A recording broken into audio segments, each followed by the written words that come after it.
How about 0? Or 1.1? Okay, then we'll go beyond that and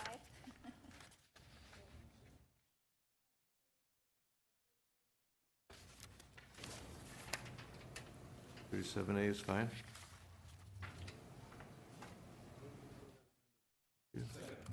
Those in favor say aye. Aye. Opposed? Motion carries. We now have an agenda. Now being the times of award and recognitions, I have no before me. It is now time for general public comment and a time for members of the public to discuss or express concerns to the council on any issue not on the agenda. Action will not be taken at the meeting on any issue not on the agenda, except by placement on the agenda by unanimous vote of the council members present. I have one comment request, and that is from Jerry Munson. Jerry? Mayor retired. Thank you. Thank you, Mr. President. Good evening, Mr. President and council members. My name is Jerry Munson, and I'm a lifelong resident of Rapid City. I'm greatly concerned about some of your recent spending decisions. As I reported to you a few weeks ago, I felt that spending $25,000 taxpayer dollars to pay for a study on erosion issues impacting the bike path next to Rapid Creek was and is a flagrant waste of the people's money. Again, that's $25,000 only to study it, not to fix it. In every single case, the path could simply be moved a few feet away from the creek, concrete poured, and the problems would be solved and done, not just studied. According to a Rapid City Journal article, your Parks Division manager said that an additional $50,000 will likely be needed to be earmarked to pay for the actual work. And that's just a guess. After my detailed presentation showing the facts surrounding this issue, Alderwoman Scott asked your engineering department manager why the city couldn't have one of your in-house engineers do this work. Your manager said that dealing with the Corps of Engineers was a much too complicated, time-consuming, and specialized kind of task to be done by the folks in his department. After hearing that, I had to find out for myself, so I called the U.S. Army Corps of Engineers employee that handles requests from our city regarding work to be done in the floodway.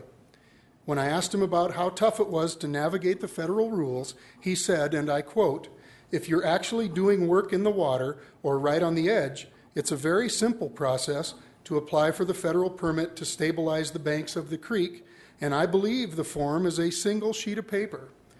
He then went on to say that no permit at all would be required if the path were simply relocated, end quote. You know, seems to me like the government train just kind of gets rolling down the track, and I'll bet it was too unbearably tempting for you to be able to resist voting for this terrible waste of money. To be fair about it, your own expert manager had just told you about how tough the feds are to deal with. The fact is, however, your manager got it wrong, and this council and mayor went along with it. I've been in every position up there except council vice president. I've been Ward 3 alderman, council president, and mayor of Rapid City. I believe that city staff is not always wrong, and they should be supported vigorously when they deserve it. That's precisely what I did when I sat where you folks are. However, city staff are also human, and they're not always right either. Furthermore, when they're wrong, I also believe it's your job to find out the truth and then do the right thing, even if it means you go against some of their recommendations. Let me close. With your plans for a new civic center just beginning to gel, I do hope you'll try to keep a more open mind when citizens offer alternatives. Thank you for listening. Thank you, Jerry. Since this is not an agenda item, is there any motion or intent by the council to present this on the agenda? Takes unanimous. It does not appear to be. Thank you. I have no other further general public comments. Anyone that we missed or came in late that was not aware of the process? If not, we'll move on to consent items. We have a request to pull from our citizens, item number 20, which is again by Mr. Jerry Munson, and that's the only item on the consent calendar that I have a request to pull items on. Anyone else in the audience that has a request to pull an item in the consent calendar? If not, thank you. Amanda, go ahead, I'm sorry. Thank you, Mr. Chair. I'd like to pull items number 19 and number 36 to abstain, please. Darla? Thank you. I'd like to pull item number 22. Okay.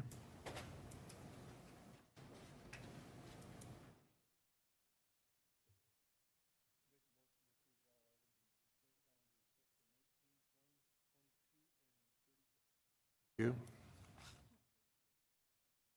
22.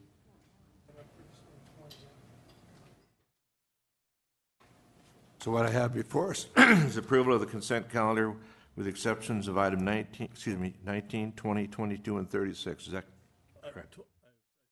Two in there. 19, 20, 22, and 36, correct? That's correct.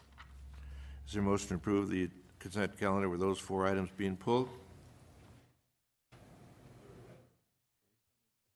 And there's a second?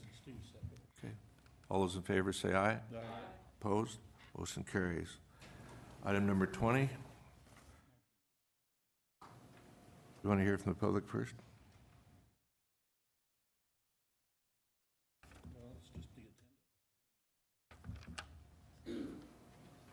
We pulled item 19, 20, 22, and 36, and I have a speaker consent for item number 20 from Mr. Munson. Yes. The open public comments on the consent calendar, that's correct. Mr. Chair, I think we need to back up then and not approve the remaining items on the calendar until we've heard public comment on the consent items. That's kind of where I thought I was going, but okay. All right.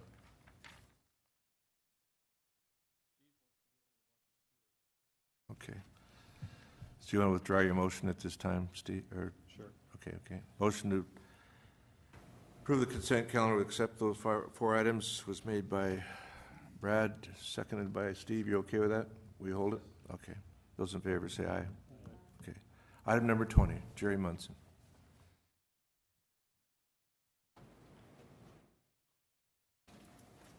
Thank you again, Mr. President and council members. I was invited by the mayor's office and an alderman to attend City Hall's Public Works meeting the other day to apparently, on the face of it, be there for a presentation of the findings of the assessment of the bike path by the city's Parks Department. So I took time out of my day to drive down. I sat through the meeting, and it was the last item. Imagine my surprise when I heard the sum total of what your manager had to say, and I'm going to paraphrase here. You have a copy of the report in your packets, and I'm sure you all read it, so I'll just answer any questions you may have. Ladies and gentlemen, I was witness to more information and detail when my 3rd grade classmates gave a book report at Meadowbrook Elementary School in 1963 than what either I or the general public or the Public Works Committee of the Rapid City Common Council got that afternoon. For 2 days, 2 well-paid city employees rode around in a golf cart, taking pictures, supposedly assessing the path and its safety issues, and that's the report we got. What else did their ride do to help resolve the safety issues on the bike path? I would call your attention to the Parks Department's opinion that anything that's 2 inches or less in grade difference from the path to the edge of the path is typically not a safety hazard, and that there's only 56 linear feet of pathway that's over 2 inches in grade difference. If you could, I'd like to show a slide or two. Thank you. This is an old photo, but we'll go right to the photos I took today, if we can. That's Fitzgerald Stadium, and this is the part of the path that the Parks Department likes to say we redid in 2012, which is supposed to mean we're on top of things. That's me looking at it. That's me taking a measurement. Now, there's 2.5 inches. There's 2 3/4. There's 3. There's 3. There's 3. There's 3 1/4. And what does it look like along the side of that part of the path by the Bacon Park Bridge? Is that a drop-off? I don't know. Doesn't look too flush to me. And there's a nice pond down by Fifth Street Bridge. I could go on and on and on. So I'm not sure what we got for our taxpayer nickel to spend sending two guys in a golf cart down the bike path for 2 full days. When they come back, we don't get a report. All we get is some reference to something in our packet in which the public had no access to unless you go on the internet. And then the information isn't accurate. Not at all accurate. That path, the entirety of the path is almost 20 miles. And the Parks Department folks say 56 linear feet are over 2 inches and that the rest we ought to just live with. You can tell I'm not in the same mood I've been in the last 5 times I've approached you because I'm getting to the end of it. I'm tired of it. And I want you guys to do something. I don't want it to be 5 years, which was mentioned in the Rapid City Journal. We'll put it in the 5-year plan. That's not good enough. People are getting hurt, and I'm one of them. But I'm not the only one. Your colleague Brad Estes' wife was in an accident for the same reason I was. Come on, folks. Just do what's right for the citizens of Rapid City. Pay attention to this jewel. Use it for what it is. It's transportation, it's enjoyment, it's recreation, and it's economic development. The citizens deserve better. There was also no mention of the dangerous, dimly lit tunnel by the swim center either. Nothing in the report about that. I just don't know what to say. I've been before you so many times, I'm sure you're more tired of it than I am, but I'm getting kind of tired of it too. So, please, think about what you're doing. Don't just find the money like we all said when I was on the council. We'd ask the finance officer, can't you find the money? And Jim Preston would always look at us all and say, you've got the money, it's your priorities that you have to adjust. So please, prioritize something that has to do with everything to do with public safety. Thanks for listening. Thank you, Jerry. I have no other speaker request forms for items on the consent calendar. We'll now go from comments from the members of the council. And we have 3 items to be discussed in item 19, which is Public Works. Thank you, Mr. Chair. Item number 19 is the Kept Heights subdivision, a request by the City of Rapid City to consider an application for an H lot for Lot H1, legally described as Lot 15 and generally described as being located at the intersection of Skyline Drive and Floorman Street. I make a motion to approve, and I'd like to retain the floor. Motion is made and second, and you may discuss. Thank you. Thank you. If I may I ask Mr. Jeff Biegler a question or two? Go ahead. Yes. Thank you. Hi, Jeff. Hello.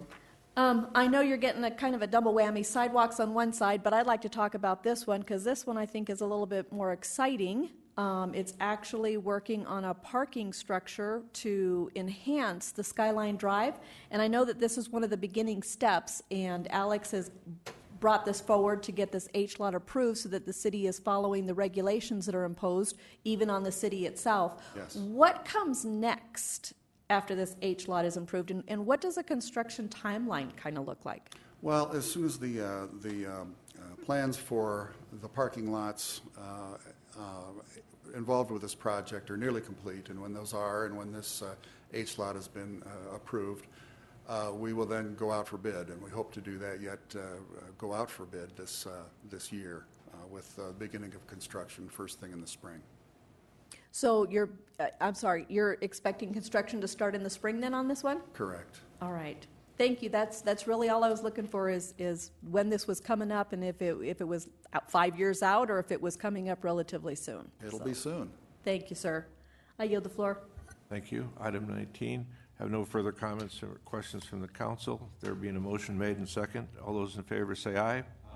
Opposed? Motion carries. Item 22, Legal and Finance Subcommittee Chair. 20? 20, was it pulled? I'm sorry. Okay. 20. Item number 20 is to acknowledge the bike path assessment report as presented by Lon Van Dusen, and I make a motion to approve, and I'd like to retain You made a second. or acknowledge. And the second is by? Okay. second by Richie. You may have the floor. Thank you. And may I also ask Mr. Beegler a question? Certainly. As Mr. Beegler's coming up to the podium, we were at the Public Works Committee meeting, and we did discuss this, and I am sorry if the people at home did not have access to the internet, but the report was published, and so it was fully accessible. On this, we did have a discussion, Jeff, at the Public Works Committee meeting, because we had, as a city council, we had asked for an assessment done on this. The assessment that was attached, and is attached to the item tonight, was presented to Public Works. The piece that I think a lot of people are missing on this is that there's an advisory board that actually goes through and vets out a lot of this stuff. Is the Parks and Rec Advisory Board autonomous? Well, they are an advisory board. If you're referring to the prioritization of capital projects? Correct. Yes, we get together, the Parks Department gets together with the Parks and Rec Advisory Board every first part of February every year, and we go through our Parks and Rec capital, our CIP program, for the next 5 years. And so we prioritize for each year, that current year upcoming, and then the next 4 years after that. And if this wasn't a capital funds, if this was maintenance and repair, do you have a line item in your regular budget that would address maintenance and repair items? We have line items for contractual services. If we were going to contract it out, that's where we would find funds for the spraying of our weeds in our parks and different things like that. So we do have an operating budget. We do have line items for regular ongoing maintenance, yes. And so the reason that, and from what I remember of the discussion, or at least where I was trying to take the discussion back to, was to send this back to the Parks and Rec Advisory Board for consideration, because we can throw money at this, but if there's 22 miles of bike path and sidewalks, we can throw money and keep throwing money and keep throwing money, and I'm one of those, I don't want to keep throwing taxpayer money at something unless we identify what we're actually trying to fix. Right. And the report that was attached identified 6 different categories. Correct. And in order to proceed on those 6 different categories, do you think that you would need to get bids on what it would take to start working on those? Because the other thing that was brought up at Public Works is that there were 4 specific pieces along the bike path that are already out for bid and come back, correct? Well, those 4 areas that are out are actually out with the engineering firm is taking a look at that, determining what sort of repairs are needed for us to go forward, make the repairs, and then repair the bike path that's adjoining it. So that's the contract that's out that Mr. Munson referred to earlier. That's underway right now, and we are expecting a report back the first part of this coming year. At that time, we'll know the extent of the repairs that are needed on those 4 particular sites. And those 4 specific sites are very, very significant degradation to the bike path. Well, 3 of them are. One of them, actually the one out behind Billion Kia, that's an area where the stream bank has eroded and encroached into the bike path. That's probably the most severe area. There is an area along the bike path at the fairgrounds, which has not started to erode the bike path yet, but it is getting close to being right there, and will undermine it at some point very soon. So any steps we can take now to mitigate that erosion will save us in the long run from having to make further repairs to the bike path at that area. Probably one of the biggest areas, another big area of concern is right behind the fish hatchery. There's quite a bit of sidewalk there that has been lifted from tree roots mostly along the creek, and there's quite a bit of that needs to be repaired. Those are some of the areas, particularly behind the fish hatchery, that are listed as Category 1 repairs that are needed in the report. And then also, just to continue this discussion, because it's kind of like been 2 different discussions. One was specifically those points that is currently out for bid or currently under construction or review for fixing. The other one then would be what Mr. Munson had brought forward, and that's to take a look at the overall bike path, because there's wear across the whole thing. Correct. And that's the report that was attached. Yes. Being something totally different. It's not necessarily major things that are gone or major erosion that has occurred, but it's normal repair that needs to be made in order to maintain the bike path in good working order. Is that a fair statement? That is a fair statement, although there are some areas that we did identify that we do not have cost estimates applied to. Areas that need to be addressed, like underneath the overpasses when the creek level is high and those bike paths are flooded out. There's an issue there, but it's not an issue that is that pertains to ongoing maintenance. It's an engineering issue. Is how are we going to maintain having a throughway underneath there when high water will take over the whole area? So those areas were not identified in this report specifically and with estimated costs. Is that something the Parks and Advisory Board is taking into consideration, or is that city engineers taking that into consideration at this time? Well, those areas we have not even addressed with any engineering staff. We are focused on the actual repairs, kind of the ongoing, more benign neglect, I guess, of the bike path in the categories and areas that are identified in the report. We have a line item in the 2014 Parks and Rec CIP for some bike path improvements, and that's the line item from which we are paying the engineers and consultants for those 4 areas that we talked about. The money that we have over and above that for 2014, we will be applying to get the Category 1 issues started yet this year.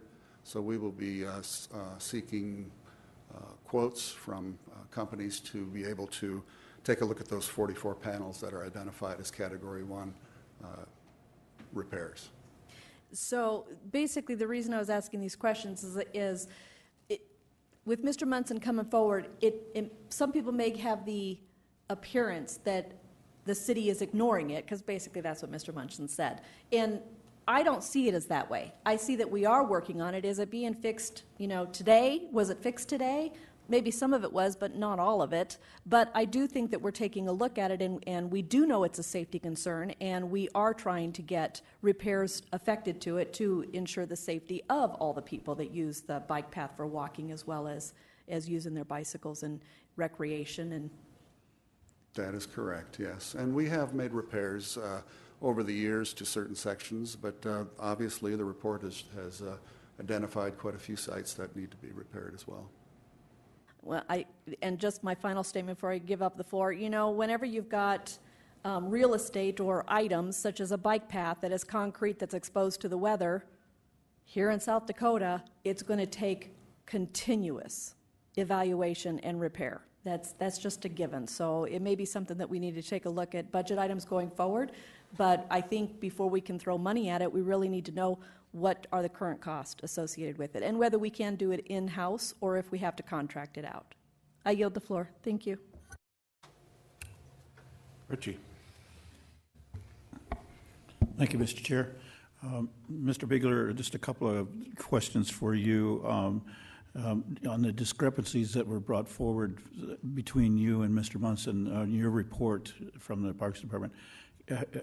Could you address those a little bit more for me so that I understand what your perception is? Because I think I've got a pretty good handle on what Mr. Munson is trying to present. The areas that were identified as they're called drop-offs in the identification of the categories. Those were the areas that Lon and Scott took a look at and only identified those areas that were 2 inches or greater of a drop-off along the edge. And I wasn't there. I can't dispute the numbers. I have to believe that those were the numbers that they came up with. I know Mr. Munson had some great pictures that showed that there were some areas that were in excess of 2 inches. And I don't know if those particular areas were included in this number or not. Okay, that's the general line of my question, is to make sure that what you're seeing and what Mr. Munson is seeing is the same. So I just want to make sure we're addressing those discrepancies that are being addressed. I think those areas that Mr. Munson showed in his photographs are areas that do need to have fill brought up to them. Mr. Bigler, can you talk to us a little bit more about the potential of partnerships with the public that could become available with the individuals or different groups that are available out there within the city? Yeah, we actually have a trail partnership program. It's something that was in the department a number of years ago that has kind of become dormant over the last several years, and that's a program that we're going to bring out, dust off, and try to promote, to try to get more citizen involvement. Organizations and groups that want to volunteer could participate in not only the concrete bike trail, but also the new bike paths that are being installed upon Skyline Wilderness area and other bike paths that we have. I think any trails or bike paths that we have could benefit from some participation from the community. So at this time, I would like to say, if I'm putting words in your mouth in the wrong words, I apologize, but essentially what I'd like to do is present to the public that this is an invitation to the people of interest within the bike path, and if they belong to an organization, that would be a plus. But if there are individuals that are coming forward, like Mr. Munson, can develop those partnerships and get that information to us, as well as the exchange of information back to them, I think that would be very beneficial to all. The other area that you know very familiar with, where I'm at, is that I believe the Parks Department has been severely underfunded for a long time, and hopefully with the establishment of the priority-based budgeting that's coming up next year, I really sincerely hope that you folks will be able to present your case based on the priority-based budgeting, so we can get a chance to take a look at these items that need to be addressed. And I really appreciate Mr. Munson's suggestion about some of the things that need to be reprioritized. And hopefully you and your crew and the Parks Advisory Board will come forward with those recommendations for that priority-based budgeting. Thank you. And again, you guys are doing a heck of a job over there.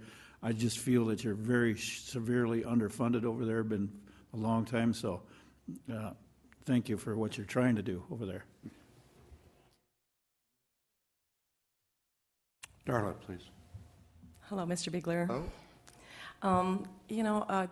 Will this work start next summer, or is it going to start soon? No, we hope to still, weather permitting, get some of the more severe areas taken care of yet this fall. And just so I'm clear on something here, when we're looking at those I don't know, whatever they are, those ruts by the sidewalks or by the bike path. Yes.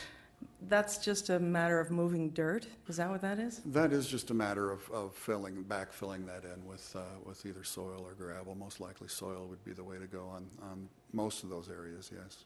Well, just a suggestion, because I've known they've done things in the area before. When Golden Coyote is here, they do work on public projects. They actually helped with the building of the costume shop up at the Black Hills Playhouse, along with the Job Corps.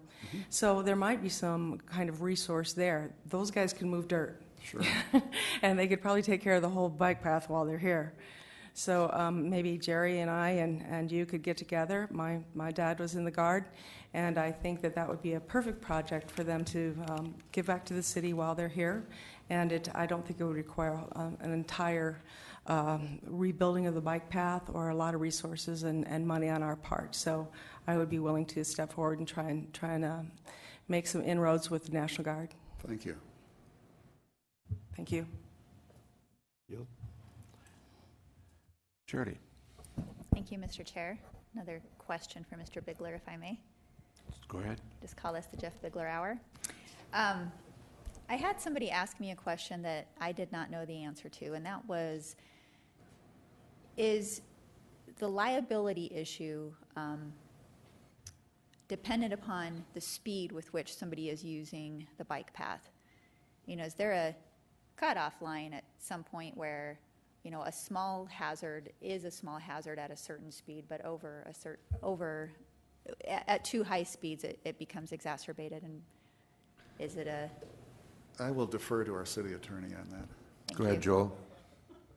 Every instance of an accident on the bike path is going to be real incident specific, because if for anyone to be successful making a claim against us, they would have to prove that we were negligent in our maintenance or design, or actually, I'll take that back. Based on the Canyon Lake case, even though we lost that case, the ruling in the Supreme Court was that in the future you can't be held responsible for negligent design. But if they could show we were negligent, then there would be other factors like contributory negligence.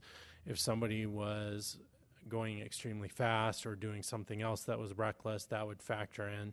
So it's real hard to come up with a bright line for any kind of accident. Certainly, if there are defects or other problems that we're aware of and we don't correct, it certainly increases the likelihood if somebody has an accident there that they're going to make a claim against the city. So it would be best for the city to come up with a plan and try to remedy those. But, you know, the reality is with that many miles of bike path, there's always going to be defects and cracks and drop-offs and things. The goal would obviously be to minimize those, so you therefore minimize the chance for accidents and claims. Thank you, Joel. The question that was posed to me was, do we have, or should we have, some sort of bicycle speed limit on the bike path? Well, that's a Do good not, question. is what I'm hearing. Yeah, no, we Okay. don't.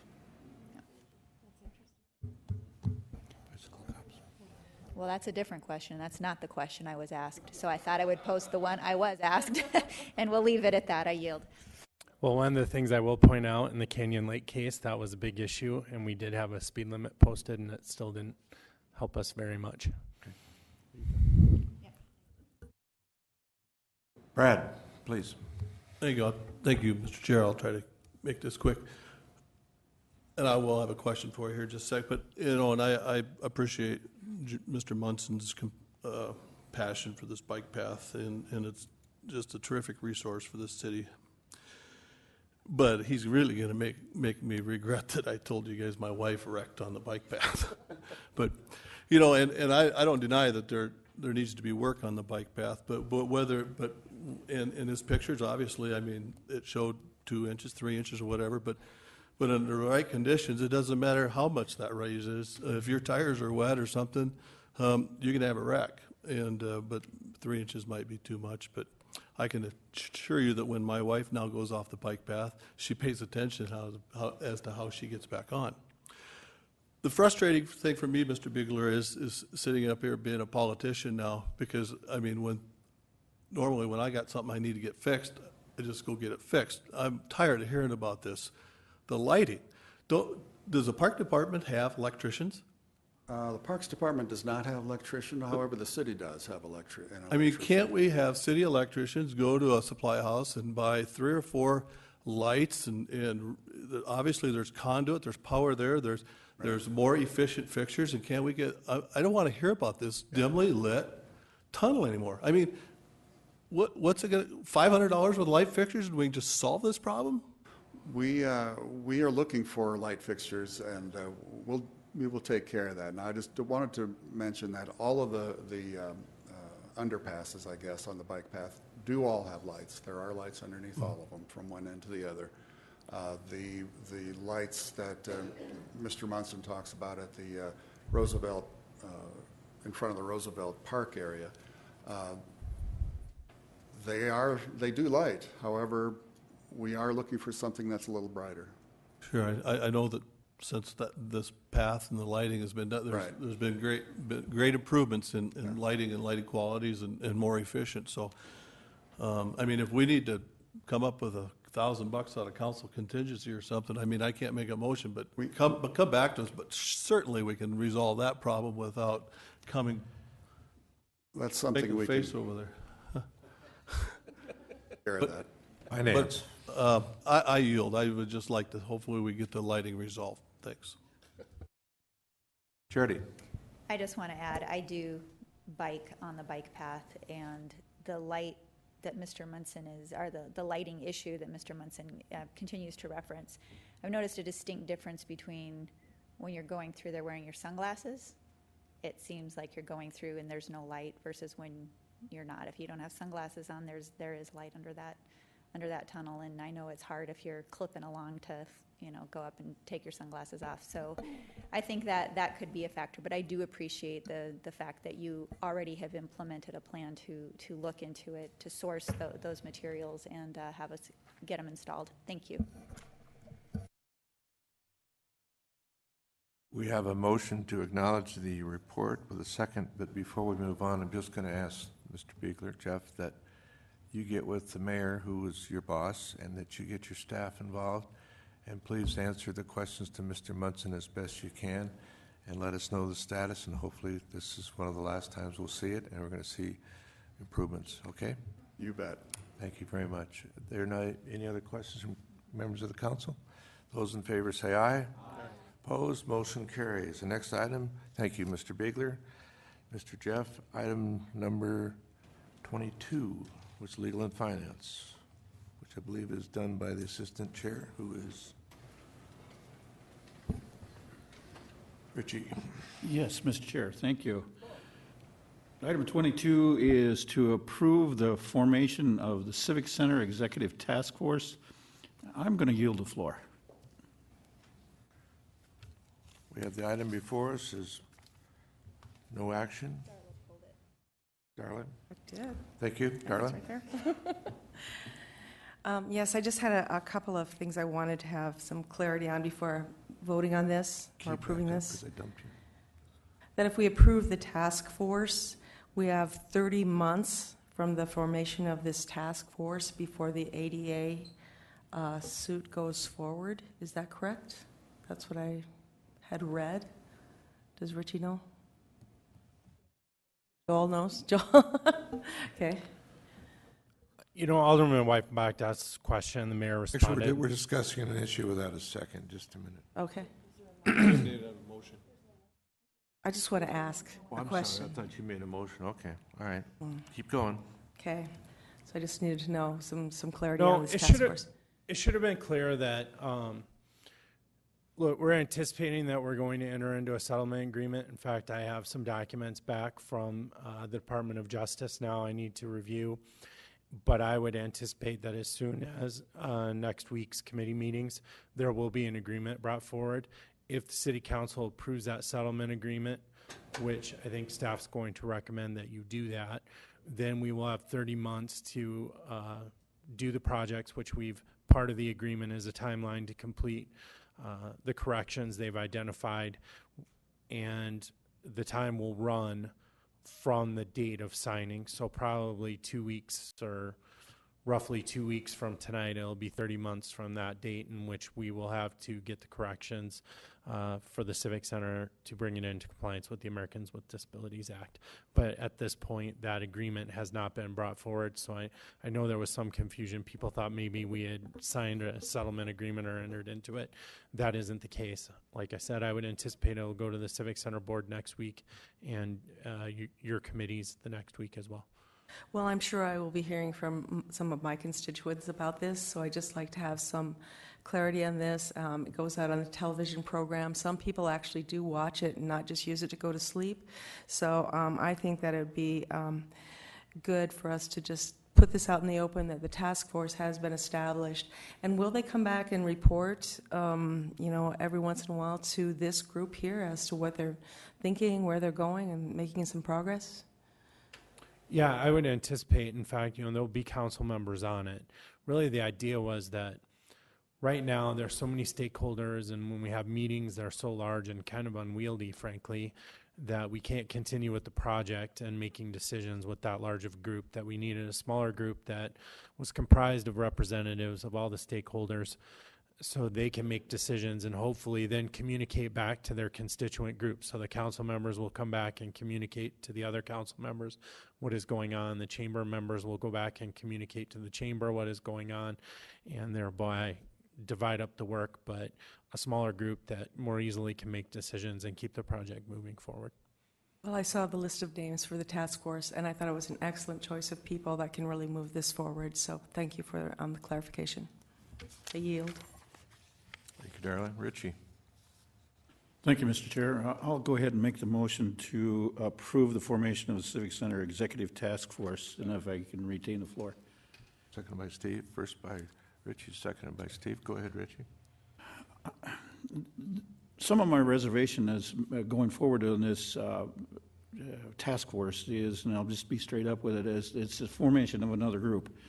And the downside is that we're putting together a group that's going to be the spearhead of the Civic Center expansion and renovation and all of those projects that need to be done to the Civic Center. The reason that I'm concerned about this is just another task force, and there is hopefully out of this group that is being presented to us tonight, that there will be some leadership that comes out of that, and one spokesman or one spokesperson that comes from this group that'll take the lead on this to give us some good direction and some guidance as to what the Civic Center is going to be all about, rather than a group of people coming forward and we get a discussion point from one person and a second point from another person. So that's my concerns, and if we can get those issues addressed, and I concur that all of the folks that I see named here on this list are very capable, very talented people. And I'm seeing 3 council members plus the mayor, plus these other folks that are going to be on the executive task force. So at this time, I'm going to support it with the caveat that it's just developing another task force. So please don't be just another task force. Thank you. Yield the floor. Pauline Sumption, please. Thank you, Mr. President. For clarification, one of the first goals of the task force will be to nominate a chair of that group. So that way, if there are any presentations that come before the council, that's the person that's going to be doing it. Theoretically, that's what I would imagine happening. That's usually what happens. But like Joel had indicated, the hope is that those council members that are on the committee will continually keep you guys, the rest of you, in the loop. So when there isn't something coming before the council officially, they're still letting you know what's kind of going on behind the scenes. That is the intent for all of those different bodies and stakeholders being on that task force. Thank you. I have no further comments. We have a motion to approve with a second. All those in favor say aye. Aye. Opposed? Motion carries. Next item is item number 36.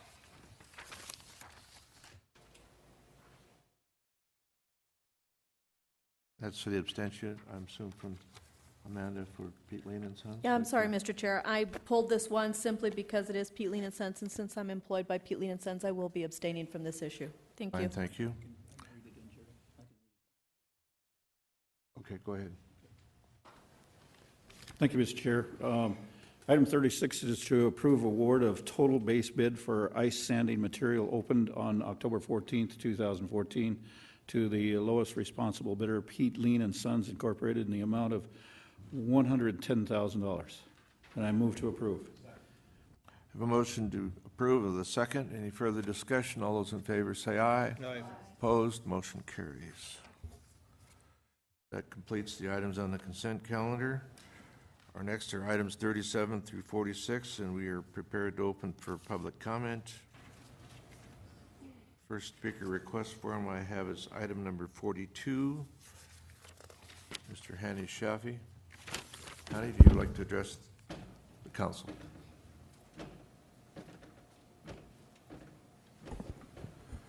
Good evening, Mr.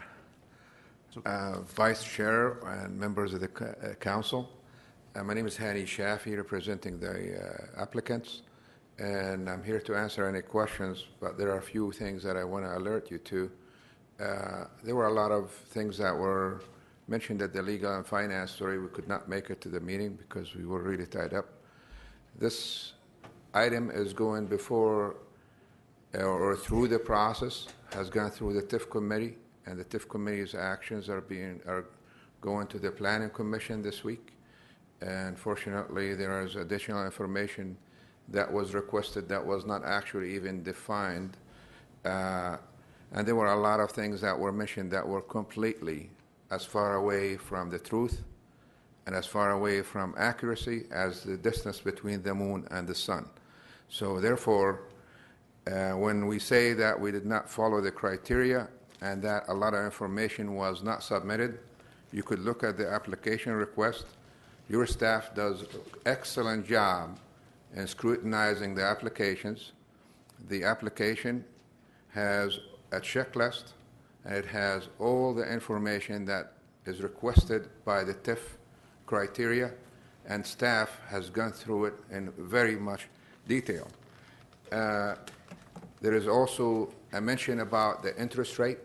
I think those who make those comments, they really don't have a clue how the TIF process works. If you look at the TIF,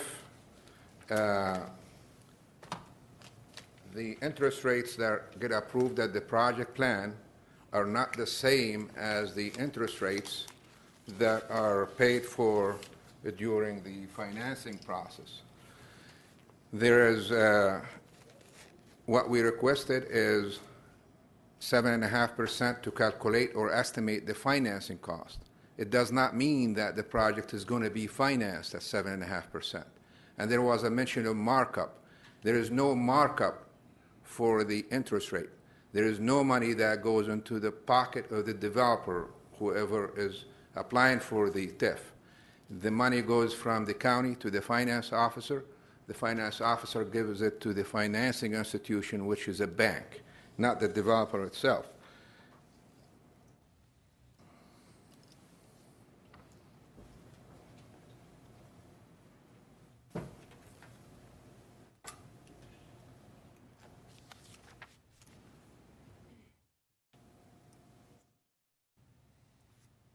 Sorry, I don't know how to switch it to this one, but we could do it right here.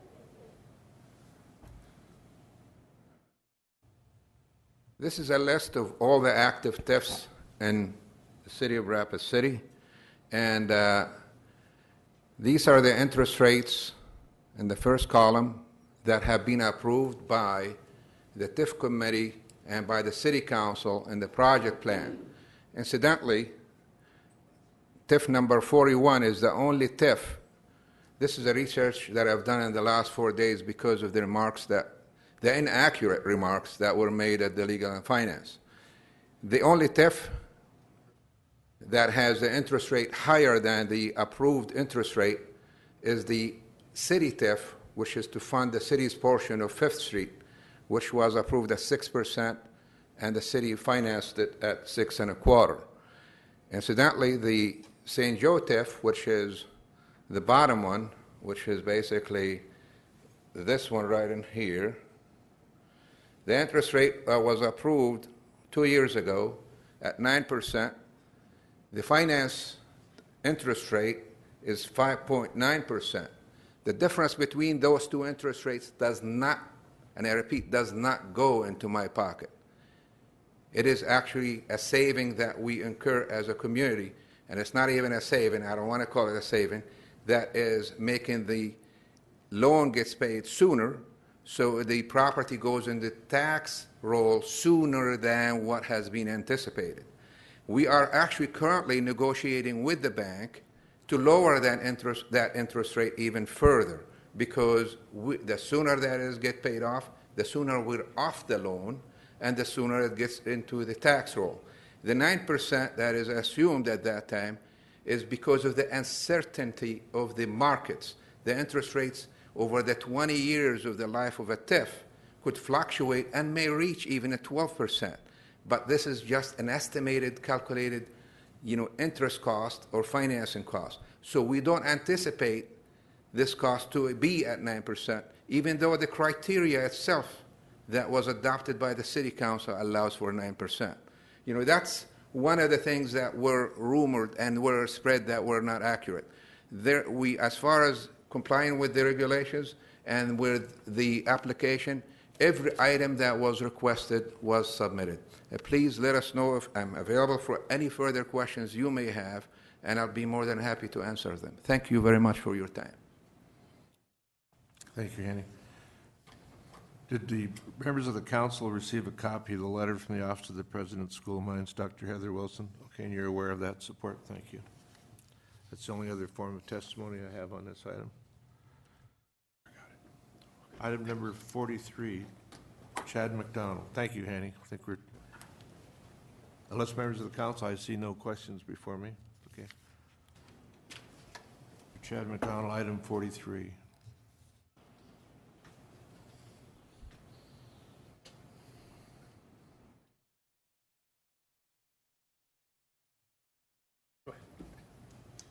Thanks for your time tonight. I think mine is pretty much small potatoes compared to what you guys have going on.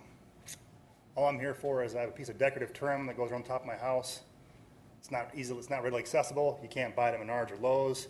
I have to have it custom made because of the process I had to go through redoing my house and siding. The siding was done. Had to get the gutters on because it was right before the rainy season that we have. And come to find out, the only place I can find it was out of the 12 custom woodworking shops that I've contacted. Only one guy called me back after 3 times of calling him. And now that my gutters are on, I can't put it back on. If I put it on underneath the gutters like it was before, it causes a water trap. It's going to cause molding, rotting the siding, all that good stuff. So I'd have to remove my gutters again, which will ruin them. And I don't really want to do that. I plan to sell the house. So all I'm asking you guys to do is, this is a piece of decorative trim. The siding was put on according to the specifications they asked me to, and that's all I can say. It's a piece of trim, 2 inches roughly. It goes on top of a house. Okay. Thank you, Chad. Thanks.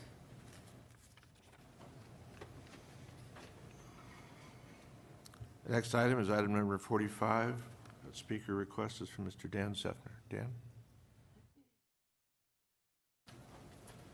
Good evening, Mr. President. I'm Dan Sefner, President of Destination Rapid City, local resident, and a proud grandfather of 3. I'm here to talk about fun for just a little bit, and if we could bring the slide up, I'd appreciate it. Legacy Commons opened about 10 days ago. I think we've seen, I don't know if everyone has had an opportunity to go over there, we've seen probably over 3,000 people, and I think my estimate might even be a little bit low, visit Legacy Commons over the last 10 days. We really need to be gearing and looking towards the future, tomorrow, the next day, 10 years from now, 15 years from now, 30 years from now, as to the growth and what's going on in our community. The parking area that we are highly recommending and been working very close with Parks and Recs, I mean with Public Works, to approve tonight, would be the parking area that we all know as the old tennis courts and the lower turnaround.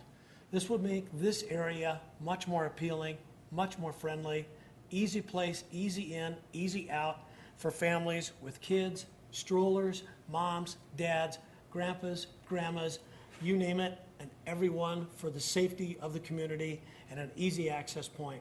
We are now getting calls to our office as to where people are supposed to park, where they're supposed to go. Legacy Commons was designed and built by a company out of Minneapolis, Minnesota. They recommend actually 310 parking spaces for an area this size, which is roughly 3 acres. And at this point, we see nothing but fun and excitement and something to move forward in our entire community. And like I said, if you have not been over there, I've been there nearly every day, and I am overwhelmed with the community and the support and literally just the fun on kids' faces. So what we're looking for, I guess, is to hope to move forward for approval tonight so we can move forward with the beautification of that area, the parking, and to keep things continued for growth in downtown Rapid City. Thank you. Thank you, Dan. Our next item is item number 46. I have a speaker request from Mr. Charles Breadthauer. Yes, sir, the podium is yours.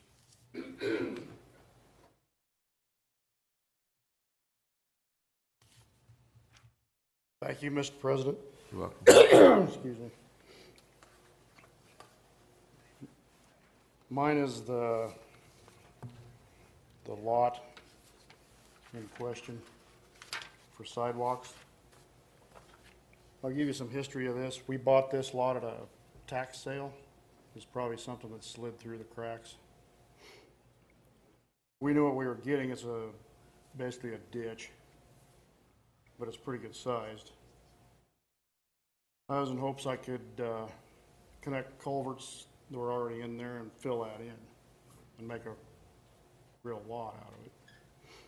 But I talked to Dale Tech, your engineer, and a couple other people, and they basically told me I can't do anything with that lot because it needs to be kept as a retention pond, so I can't fill it in. So I basically can't do anything with it. It's a worthless lot, which we didn't pay a lot for it, but I guess all we could really do is I'm not going to pay for sidewalks and stuff like that on this lot. All we could really do is just not pay the taxes and let it go back to the county and let them go through the same rigmarole. Or if you guys could just give us some of our expenses back, we'd expedite this process and just clear this up and we'd deed it back to the city. I don't know what you guys think or how you work this, but we have a worthless lot, and actually it's something you guys should own. Otherwise it'll keep going around in circles, I believe. Okay. Any questions? Thank you. We'll be coming back to this item when the council discusses it, so stand by, okay? Okay, thank you. I have no other speaker request forms. Is anybody in the audience that has shown up that we have missed or would like to speak on any item on 36 through 47? If not, the council will move forward to discuss these issues, starting with item number 36. Excuse me, Mr. Chair, if you'd start with item number 37A, which is your update on the cemetery fundraising. I'm sorry, thank you, 37. I was wrong on my one number. Thank you, 37.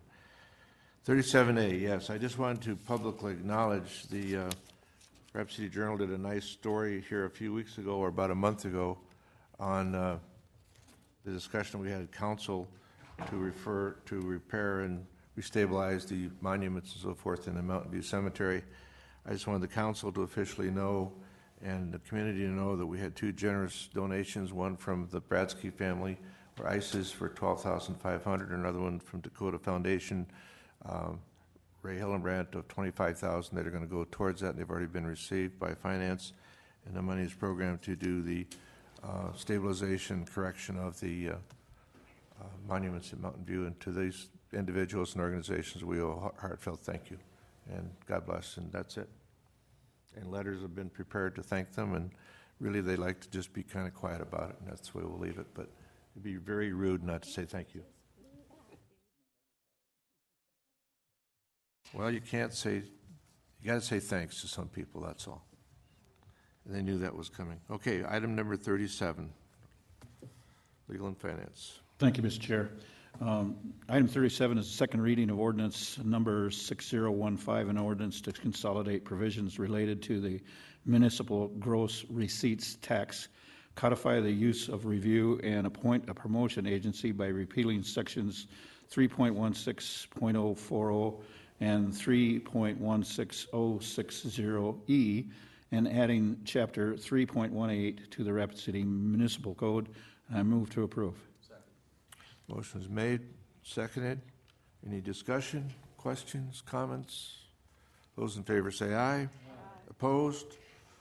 Motion carries. Second item, number 38, first reading of ordinance. Go ahead, I'm sorry. Thank you, Mr. Chair. Mr. President, the item 38 is the first reading of ordinance number 6014, supplemental appropriation number 3 for 2014, and I move to approve. Second. Motion made by Richie, seconded by Brad. Any discussion? I see none. All those in favor say aye. Aye. Opposed? Motion carries. Item 39.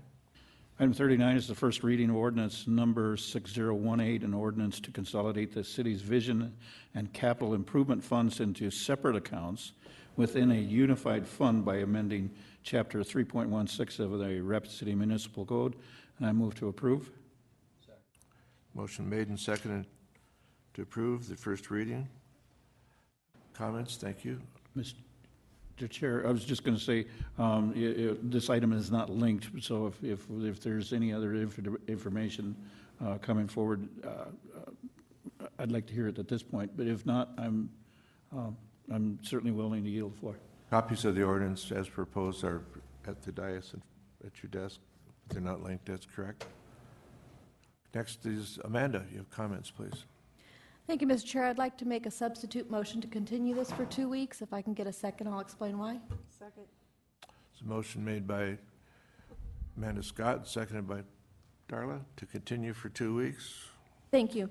And I know our attorney, Joel Ledeen, would like to comment, but the primary reason I'm making this is that we did just get it tonight, and I know that there's supposed to be revisions, and I know it takes 2 readings, but is 2 weeks really going to matter, Joel? That's my question to you. If we could have time to look at this, I know you were anticipating questions or possibly comments or suggestions to change the wording of this, and if that's a potential, I haven't even read it yet. I would just like the extra time in order to do that. And I understand that, and I don't know that 2 weeks will, but we're looking ahead at the timelines, and we already kind of are in, frankly, a time crunch. It would be nice to get it done. I would make the suggestion, it may need to be continued 2 weeks, but what I'd like to do is suggest that you continue it, look at continuing second reading. There's nothing that requires you to approve second reading, and obviously you're not going to approve second reading till you're comfortable with it and it's been properly vetted.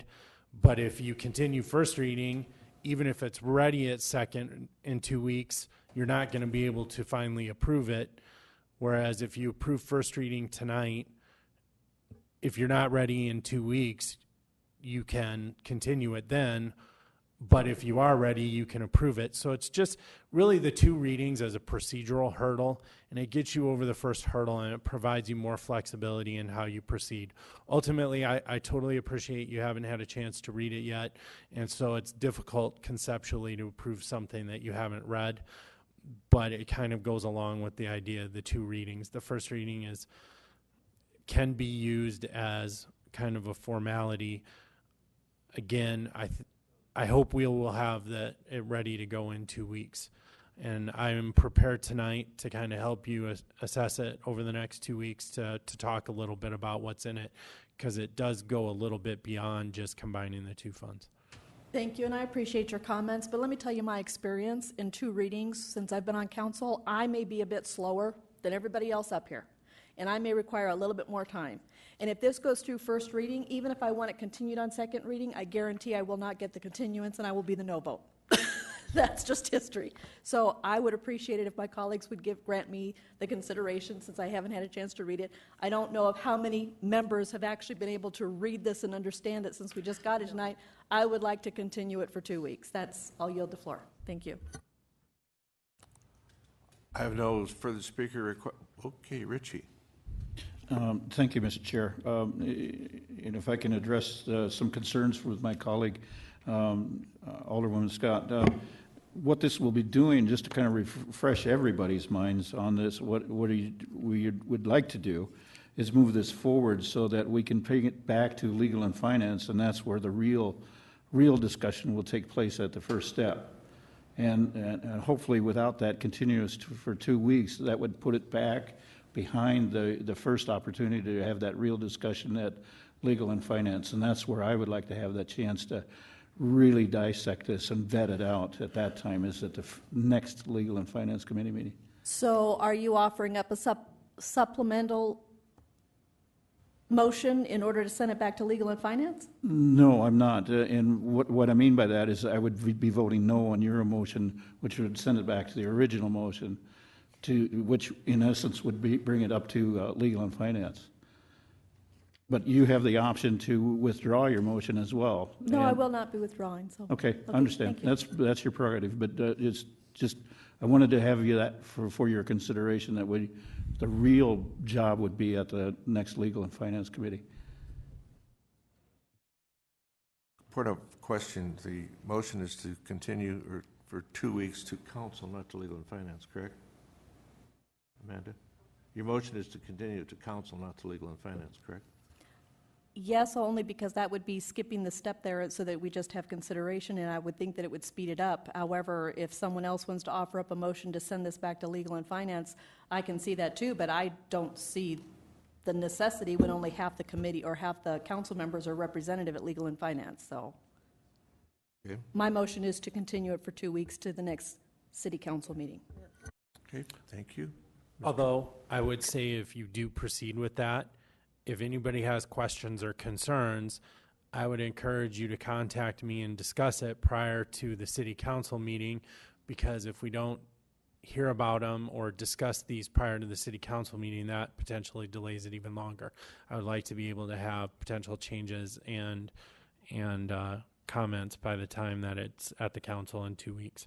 But again, I would still prefer that you approve first reading and we leave our options, give ourselves some more flexibility in 2 weeks. Okay. Brad? Thank you, Mr. Chair. Alderwoman Scott, I respect your request, but I also hear our attorney, and I agree with him, and I guess I will offer. I'm not going to vote for your substitute motion, and if it fails and we vote and the original motion passes, I will work with you. Let's work together with Joel so we fully understand it, because I'm slower than you are. But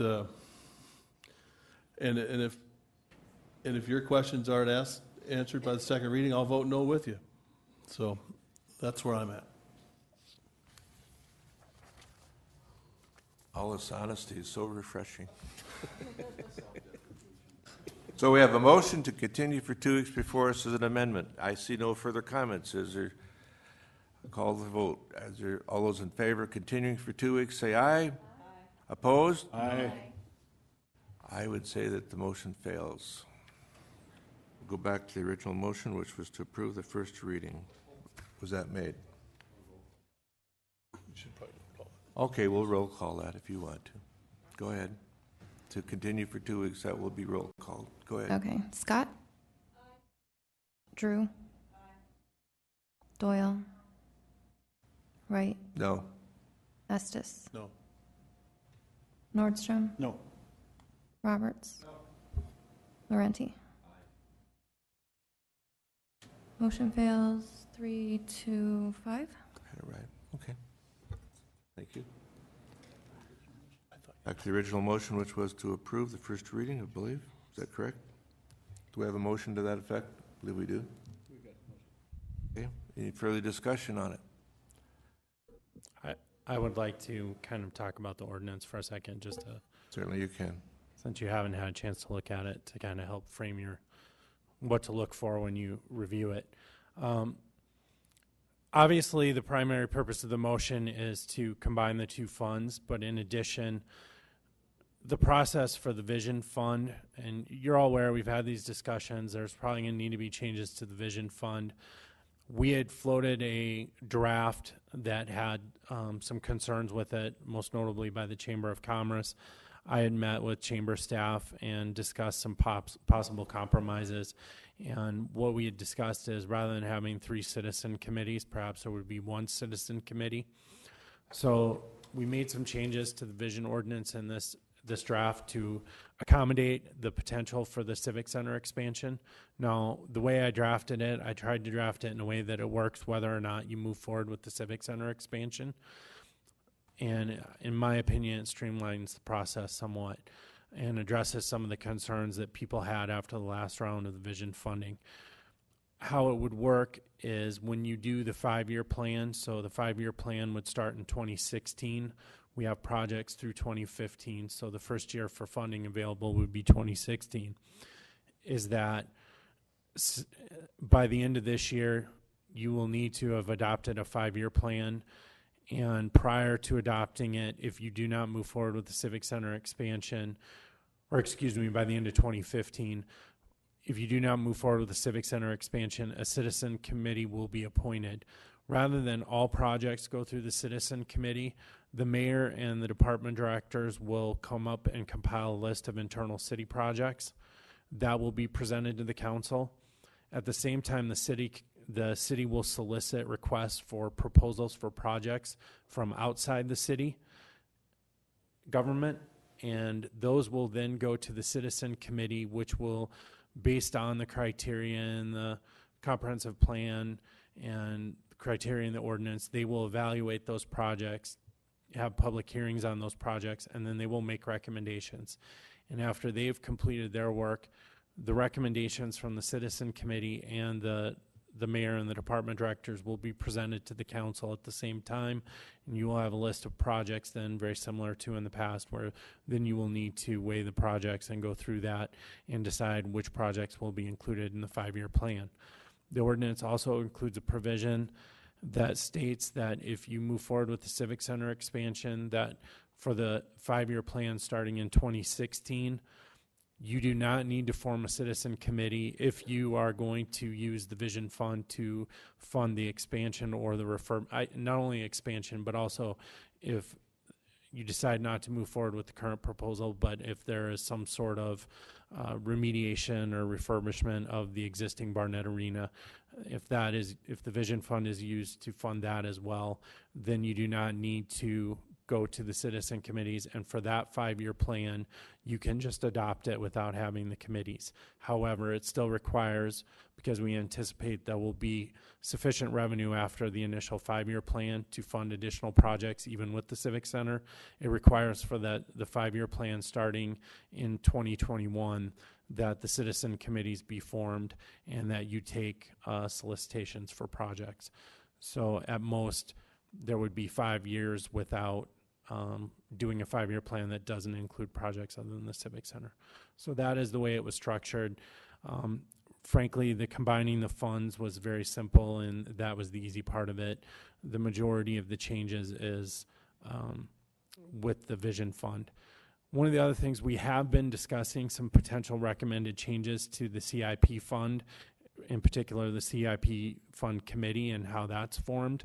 But because those hadn't gone to you yet, I didn't feel comfortable including those changes in the draft. I did clean up some things in it that weren't substantive, but I would turn it over to Pauline, and I think she has a question regarding some potential changes to the CIP committee if you want to consider those and include those in this ordinance or not. Pauline. Thank you, Mr. President. A couple things that have been tossed around, and I don't know how many on the council are really aware of it, but the current committee structure actually lists that all council members are part of the committee. Well, in practice, we've only ever appointed 5. And then if you can't be there, you have somebody there in your place. And so the thinking was to either clean that up, and there had been discussion because the projects would still come to you through legal and finance and council, that perhaps you don't want to actually be on the committee. You still can come if you want to listen, or if you have a project that you want to be considered, that type of thing, but you wouldn't actually have to be a voting member or if you couldn't be there. So that's something to consider if you want us to change that at all. If you do want us to change it, do you want us to put it to 5 council members, or do you want to not have you guys collectively in there? But that's a decision I think really needs to be discussed amongst the elected officials. The other item that we've discussed in the department directors is there are certain department directors that are voting members of the committee. I am a voting member, community planning and development services, although it still says growth management. I think Joel was fixing that. Public works director, parks and rec director, and I think that might be it. But yet we've added IT where they get some funding. We've added fire where they've gotten funding. The library gets funding, albeit not a whole lot. And then we're also looking at the possibility of adding police cars, so then the police would get funding. And the concern there is they're applying for the funds and the CIP dollars just like everybody else, but they get no vote and no say in who gets what money. So they can't really even fight for their own project per se with their vote, just with what they present to the committee. And so there is some concern there that not everybody is getting an equal voice. And there are some department directors that obviously wouldn't need a voice, like the Civic Center and the airport, which generally speaking do not get funding from that fund, but something else to consider if you want us to include those department directors that do get funding, so that way they have a voice in how that money is allocated out to, or at least recommended to be allocated out. And really, that's the two issues that we've talked about. Okay, thank you. Other comments? We have a motion before us to approve the ordinance on the first reading. Those in favor say aye. Aye. Opposed? Roll call.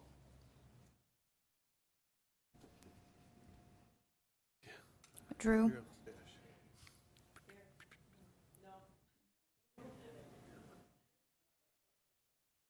Doyle.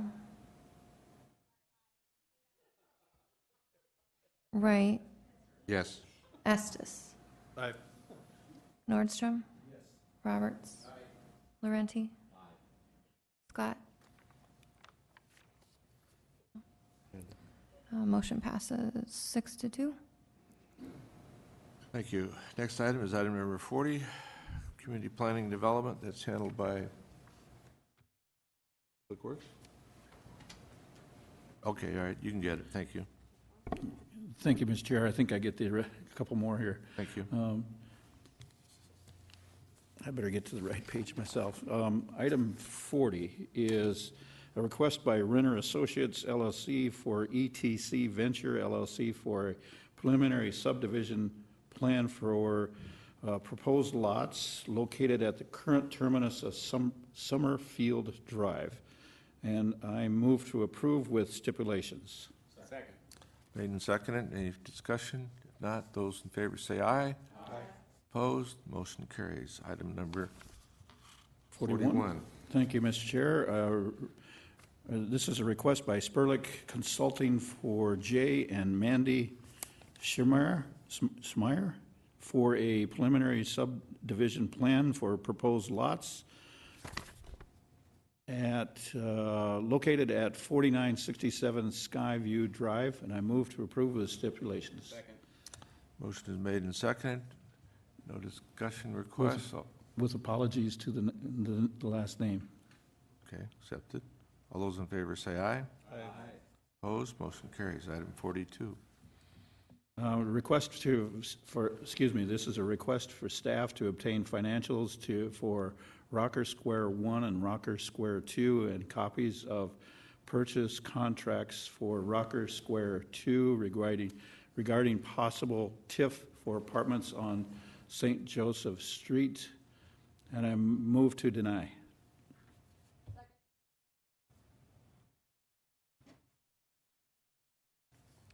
Steve.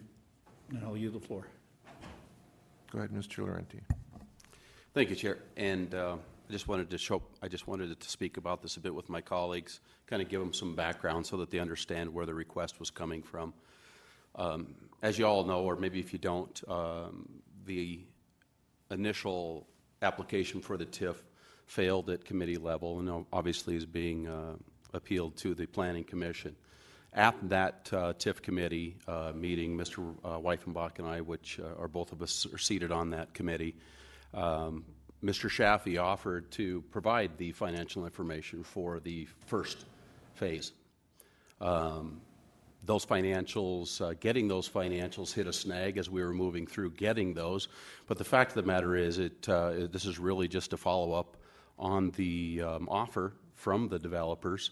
It's information that is important because, as he showed tonight, the before and after, just on interest rate, what we're looking for is where the financials are for the first TIF, which was the Rocker 1 development. What do those financials look like as the TIF is going on now so that we can evaluate those financials in light of Rocker Square number 2, whether that influences your decision or not. Is not, I mean, that's important as far as just getting the information. This is not about something against the developers. This is about getting information that all of us can assess. We're asking for the financials, the same financial data, if you will, that's required for the TIF application. The difference between those is the fact that we can look at the real financials rather than the projected, if you will. And he brought that up, that there's a projected 7.25% interest rate, when in the reality is it could be somewhat different.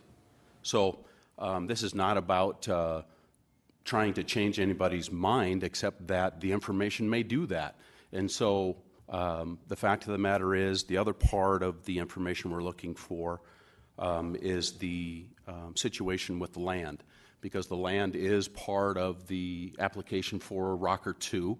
And so that was part of the information that Mr. Weifenbach was looking for, and I think that's important for us to understand, because that land cost is in that application. And so for us to understand where the land financing is, which is part of the TIF application, I think is pertinent. And so I'm hoping that my colleagues will err on the side of defeating the current motion, because the reality is we're looking at two public financing deals. This isn't an all-private deal. These are, one of them is an approved TIF and the other is an application for a TIF. And we're asking for financial data, one that was offered by Mr. Shaffey at the TIF committee level.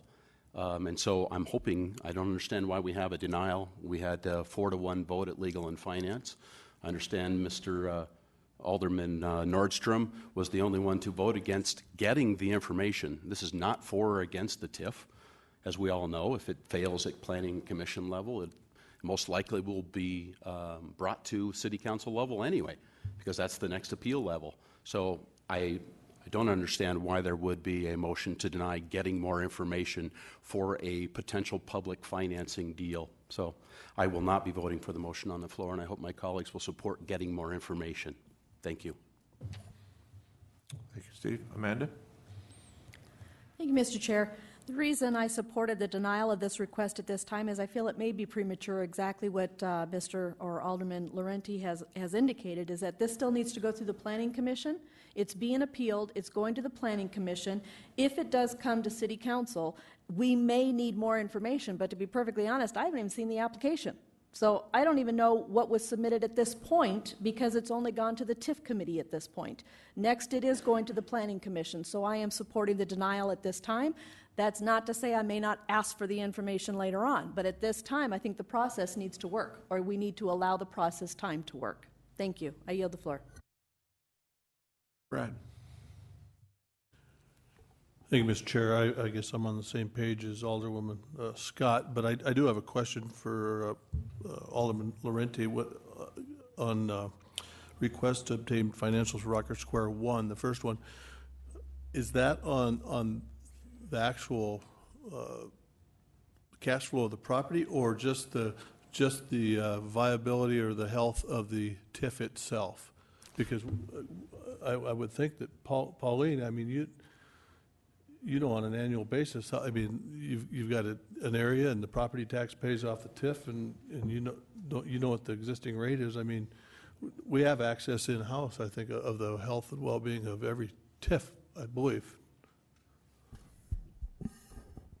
After a TIF is approved, once the boundaries are approved, the project goes forward. It takes a while for the final assessed valuation to get to the county. I don't have the final assessed valuation, I don't believe, on Rocker Square 1 yet. I can look, but once I do have that, I can look at what the maximum amount they can certify is and look at the payoff on that. However, until they come in and actually certify their costs, I couldn't even tell you that, you know, for a lot more accuracy than just using the maximum amount that they can certify, because not always do they certify the maximum amount.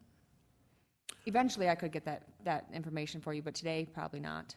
Okay, so then I guess my question then is,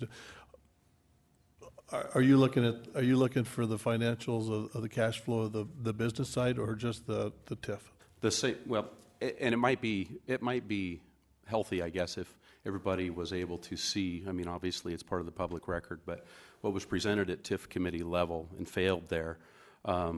That same information that's required in a TIF application, but what we would like to see is that same data in a real world situation, because we have an active TIF, and because they're so very related, because it's the second phase It's Rocker 1's finances compared to what we might be dealing with in Rocker 2. It just affords us the opportunity with that first approved TIF to get a much better, accurate look at the potential finances for Rocker 2. The reason we don't know what the finances of Rocker 1 is because they formed a different corporation for Phase 2. And so because we have an active TIF, which is the first phase, we thought that it would be very pertinent for the council to be able to review that information, which was offered by Mr. Shaffey at the committee level. So to that point, and then maybe one other thing that might be important for you to understand as well, is that one of the things that Mr. Weifenbach was looking for, because he thought it was impartial, presented at the finance level because Mr. Shaffey went this direction tonight, was that there is no revenue projected for the entire first floor of Rocker 2, which Mr. Weifenbach found a bit peculiar, and so did I, which is where the incomplete information comment came from. And so to get a further clarification on why there is no projected revenue for the entire first floor of Rocker 2 was one of the other gaps in what was presented at committee level. So again, it's a request for information on some TIFs, which the taxpayers are participants in, and I don't think it's too much for us to get the information that Mr. Shaffey actually volunteered to provide for us, and that's really all we're asking for. So I hope that answers your question. Well, sort of, and I appreciate your position, but I do believe that as Alderwoman Scott is that I think we got the cart in front of the horse. But I do have a question for Mr. Shaffey, if I could.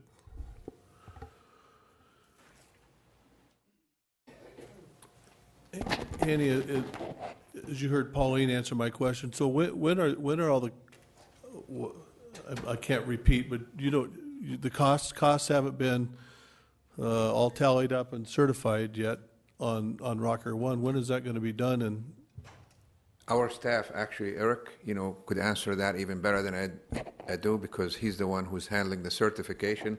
And Eric met with city staff. We submitted one submittal, and they had a couple of questions and a couple of items, and I think he's addressing those. If I may turn the mic to Eric Sure. LeBron, he's involved in that certification process. Thank you. all right. Thank you, Annie. I don't have much to add beyond that, though. I had an initial meeting with Patsy Horton to review our certification data. There were a couple documents that I needed to go back and get before I could make the final submittal that she identified when we did that. I'm down to needing one lien release at this point that I would expect any day now, and at that point all the data will come back into the city. Thank you. If I may add to that, Mr. Chairman, as far as the question on the first floor of revenue, we addressed that at the TIF committee level, which is basically the first floor is built, or is going to be built for amenities for the students, common areas, laundry, stuff like that. We don't have enough ground to create any other than the student housing there, so there is no revenue out of that place, out of the first floor. Thank you. Thanks. Just before I yield, again, Alderman Laurenti, I respect your deal, but right now we don't have an application before us. I'm gonna vote on the denial side, but I may change my mind when we have the TIF in front of us. Again, I just want to make sure that if I'm looking at something, I just want to look at if the TIF is performing as the TIF should. I don't have any reason to look. I don't believe that. I can't think of any reason why I need the other financial information. So with that, I might have some other comments, but I'll yield at this time. Thanks. Charity. Thank you, Mr. Chair. I do have some questions for Mr. Shaffey, if I may, Certainly. and if he is willing. Thank you, Mr. Shaffey. I'm trying to reconcile a few things. I wasn't present at the TIF committee. I have not watched the video. I do think it's a little premature, but perhaps that means that the rest of the process will go more smoothly because we're getting some of these questions answered now. So I appreciate your willingness to participate. The request that was on the agenda tonight coming from Alderman Laurenti, is it, and you can pick a different word if you want, this is the first word that's coming to my mind, is it a refusal to supply this information, or is it too early to supply that accurate information? It is actually, number one, the information is undefined because we really don't know if you want tax returns for the original TIF for cash flow, or is it the viability of the TIF, which we really don't know even what the current taxes are going to be for the final assessment for taxes. So it's like those things cannot be addressed, just ambiguous, questions that we need financials. And we had troubles with that in the past. Financials that are required by the TIF application, we submitted every item, and the Growth Management Department has really reviewed everything, and we went back and forth, and they've been submitted as of, I think, September 6th. We don't have any problem sharing any financial information in accordance with the requirements. If any additional information is needed from anybody in the council, we'll be more than happy to share it one-on-one, because some of it is confidential information that may impact financing or other things that are relating to the project. And that's what we said. And when I mentioned my comment, I said I would not mind sharing any financial information with any member of the committee one-on-one, which is completely different than putting the information in the public. I made a mistake one time that I submitted actually tax returns with my Social Security number on it, and it was actually about to be linked that day on the city's website, which is, completely, dangerous. We don't have any problem. We don't have anything to hide. The project is a great project for the community, and if anybody wants to look at the details of the project more and more, by the way, the cash flow that was submitted is actually based on the platform and based on the same kind of platform as the previous project. And also, there are some differences in the projects, regardless if it is from rental structure, from the layout, and from the amenities that are being offered. So I hope that helps. Okay, so just to clarify, the information you offered at the TIF committee level to convey at the request of a couple of committee members was one-on-one information. One-on-one, whatever is needed, which we really did not know what is needed. Until now, I really don't know what is needed.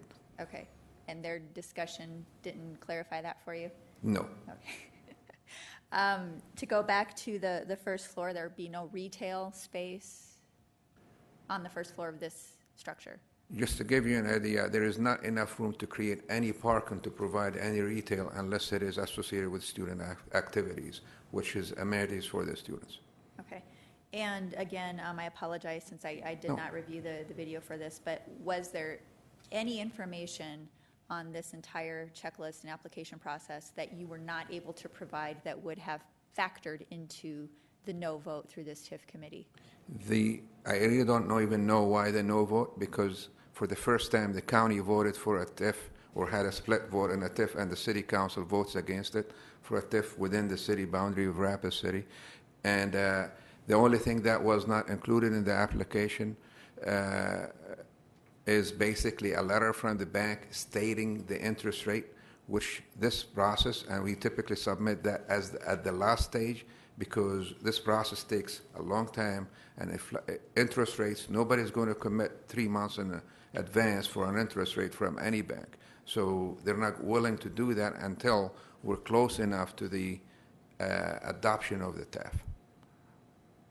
Okay, now let me ask you one more question.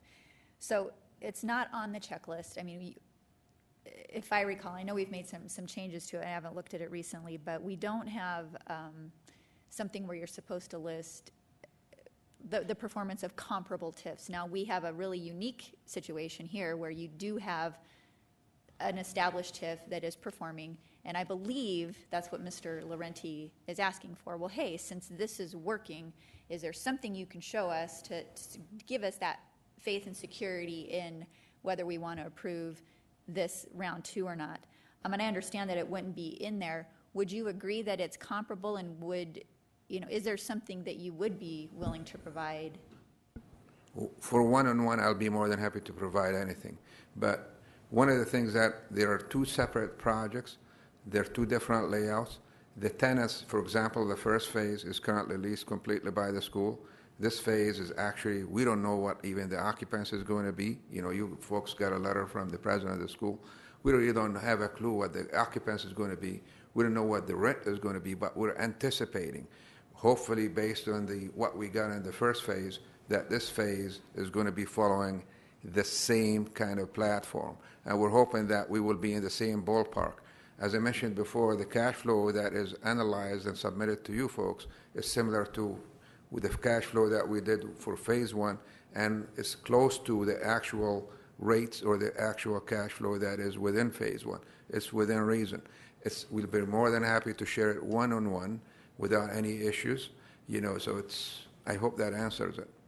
It does, thank you. And just one thing, I don't expect a response, something that I'm curious about. I do remember when we were, I guess it's just to put it on your radar so you can think about it moving forward, because you'll probably be asked again. When we were looking at the first round, and I remember specifically one of the statements on supporting this was that through this effort, in a way, we were subsidizing the cost of rent to these students. And being that I have a student, I mean, it's something that I think people need to think about and making it more welcoming. And then it's been brought to my attention that, in fact, you did not get to set the rental rates for these units. So I would like some kind of reconciliation on that. I'll be more than happy to provide it to you tonight. Okay, bring it on. The current lease with the School of Mines, which I have 10 copies if you wish to have it, it's public information. You know, I'll be more than happy to submit it to you.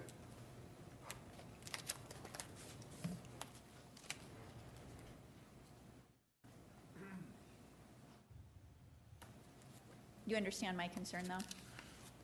Oh, you bet. You know, that's a really good question. What the City Attorney, Joel, is submitting to you is a copy of the lease that is executed between us and the Board of Regents.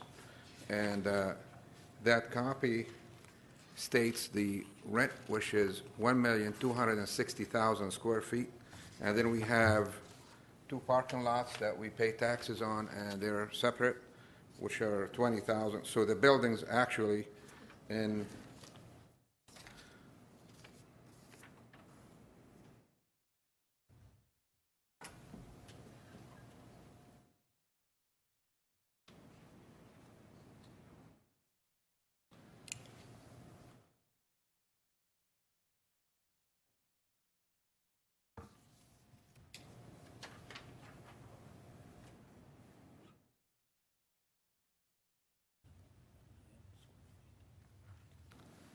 the buildings are basically Rocker 1 and Rocker 2, and between both buildings there is about 101,000 square feet of space.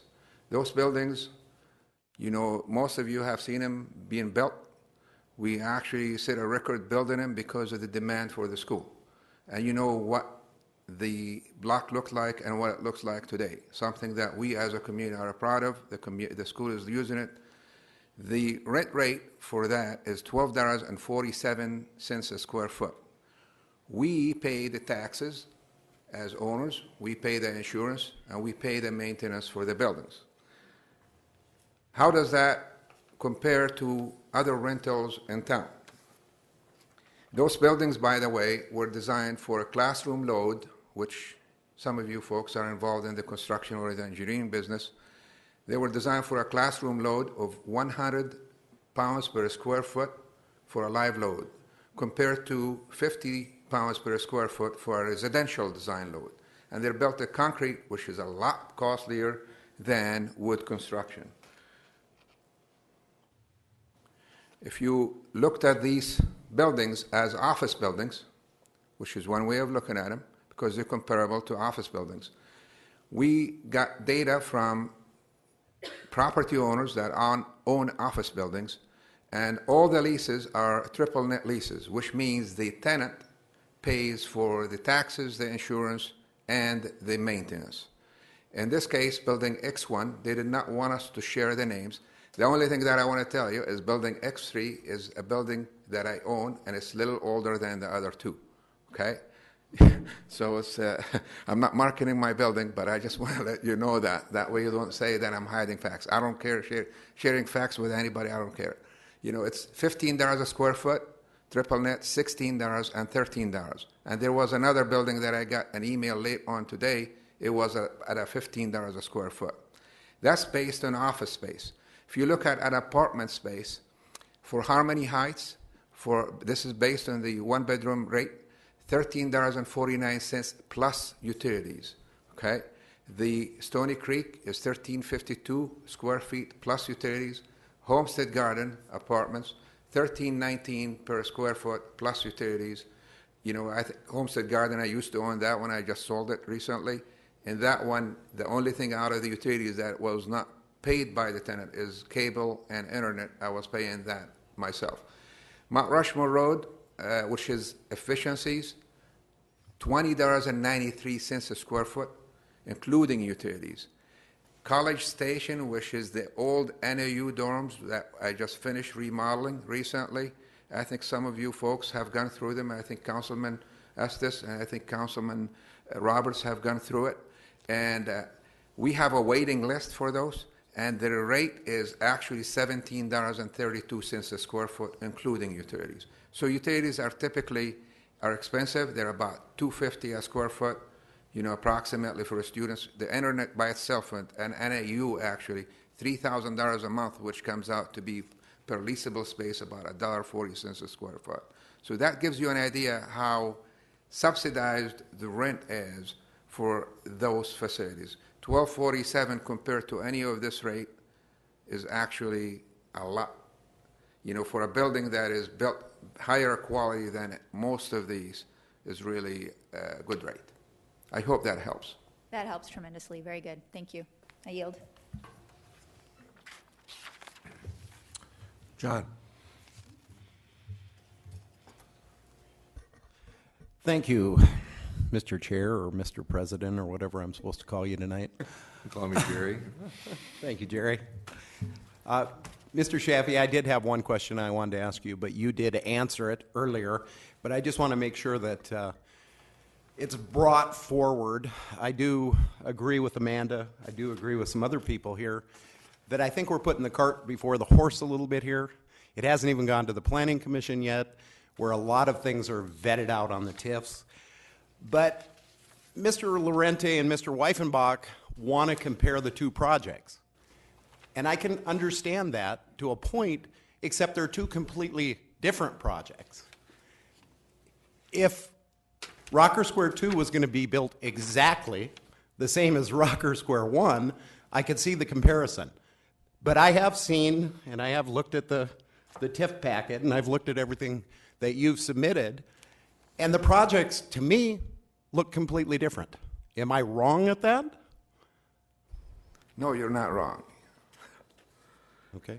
And you know, one of the things that really is a sticking point, and folks, as community leaders, we got to look at it as partnerships.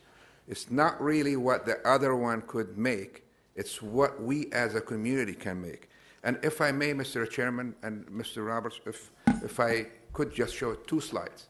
That's fine with me. If it is possible, Mr. Chair. It's fine. Go ahead.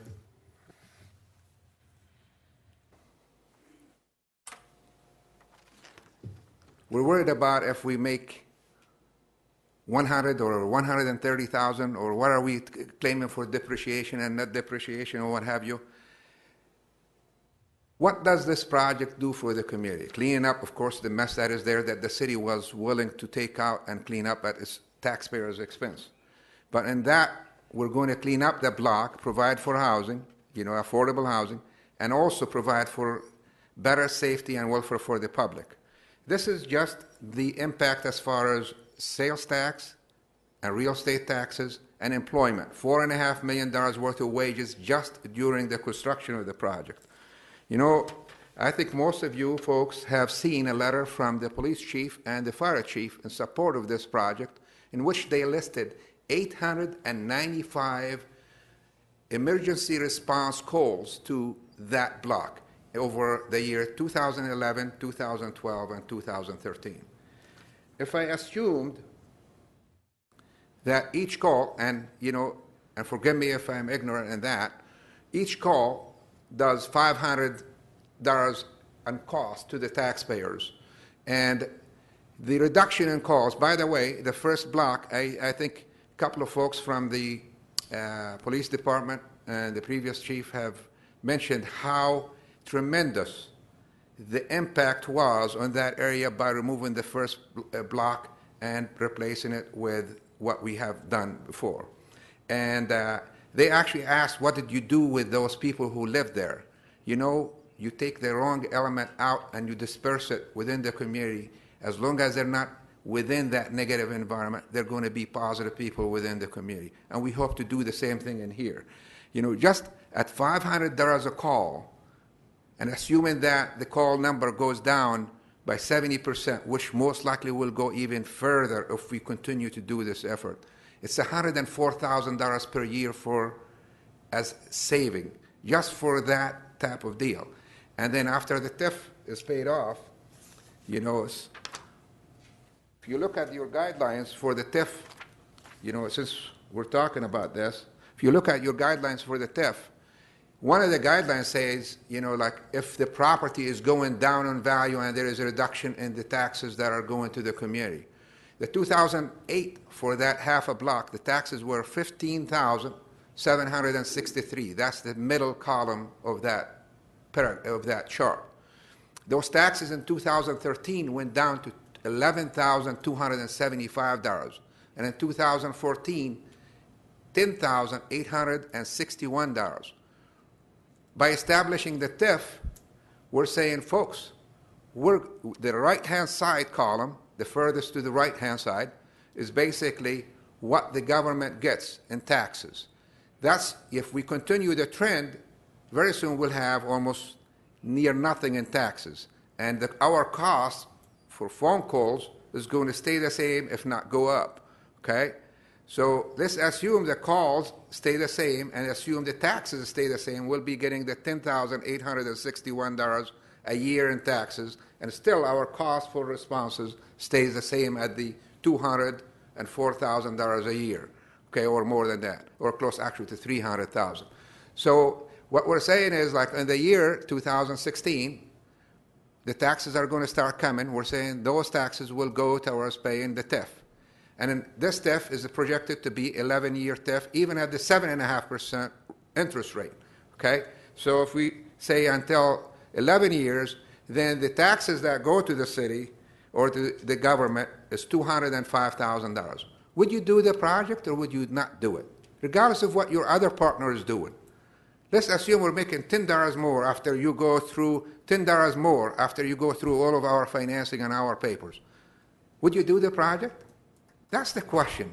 Let's not worry about what the other guy would do. And I tell you what, you'll be shocked to see what Phase 1 is doing for the community and what it is doing for us. I guarantee you, I would rather go develop somewhere else where it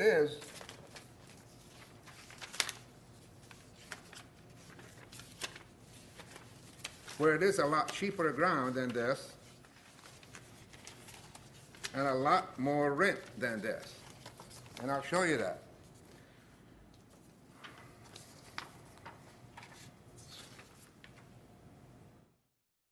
Okay, we're worried about what others make and don't make instead of worrying what our community should be doing. This is the purchase contract price for the property is $700,000. And some people thinking, my gosh, how come they put in the TIF $800,000? Because we really have not closed on the property. We're supposed to pay this guy rent until the day we close, because we did not want to come in and kick the people out of their houses overnight. We want to plan it in such a way where it is not throwing people out in their houses. So that's why the difference. And there are, of course, other issues that you folks could be finding out later on. The price for this land is $12.50 a square foot. Where were you folks when the courthouse was built on land that is in excess of $20 a square foot? Okay? We just purchased 230 East Kansas City Street for $16.78 for parking for the School of Mines because we need it. It's not because we want it. Those are the prices for redevelopment areas because they are based on cash flow. Why would I go build at this area and pay $12.50 a square foot if there is no help from you folks? And it's not really help. It's actually capturing my own taxes that I'm going to be generating from the project itself when I build it. Okay?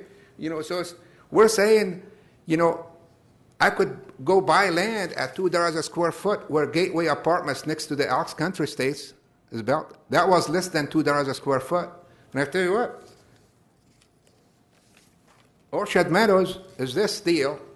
I'm selling, actually, I was going to do this project myself, but I chose to do the School of Mines, not because I'm going to make more money out of the School of Mines project. No, it's the right thing to do because we committed for the success of the School of Mines. This piece of ground that is there, which is basically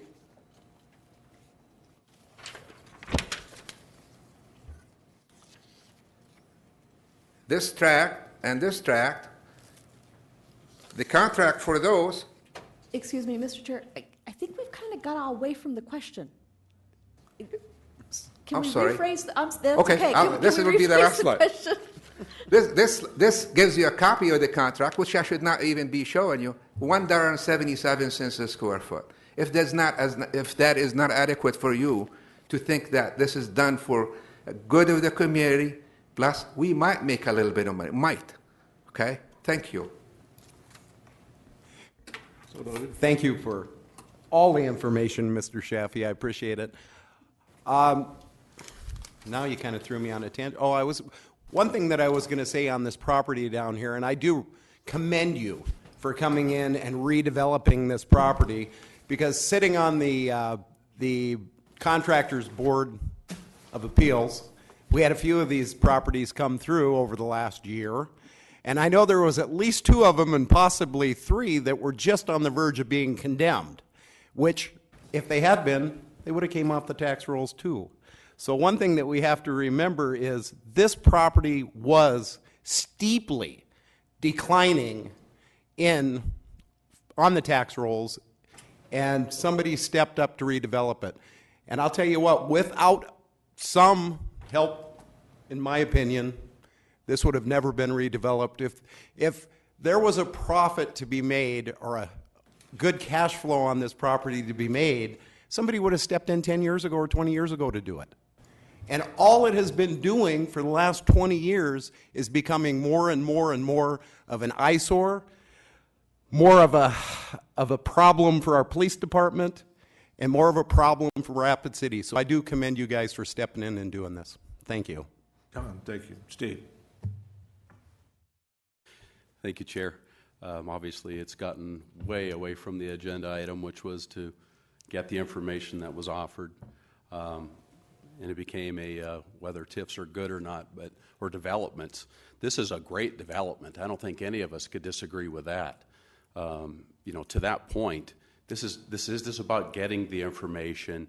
We're talking about the public and the taxpayers partnering because the City Council is going to approve or not approve a TIF for the second phase. This is about getting information. This is not about the validity of whether TIFs are good or developments are good. All developments are good, whether they're getting a TIF or not getting a TIF.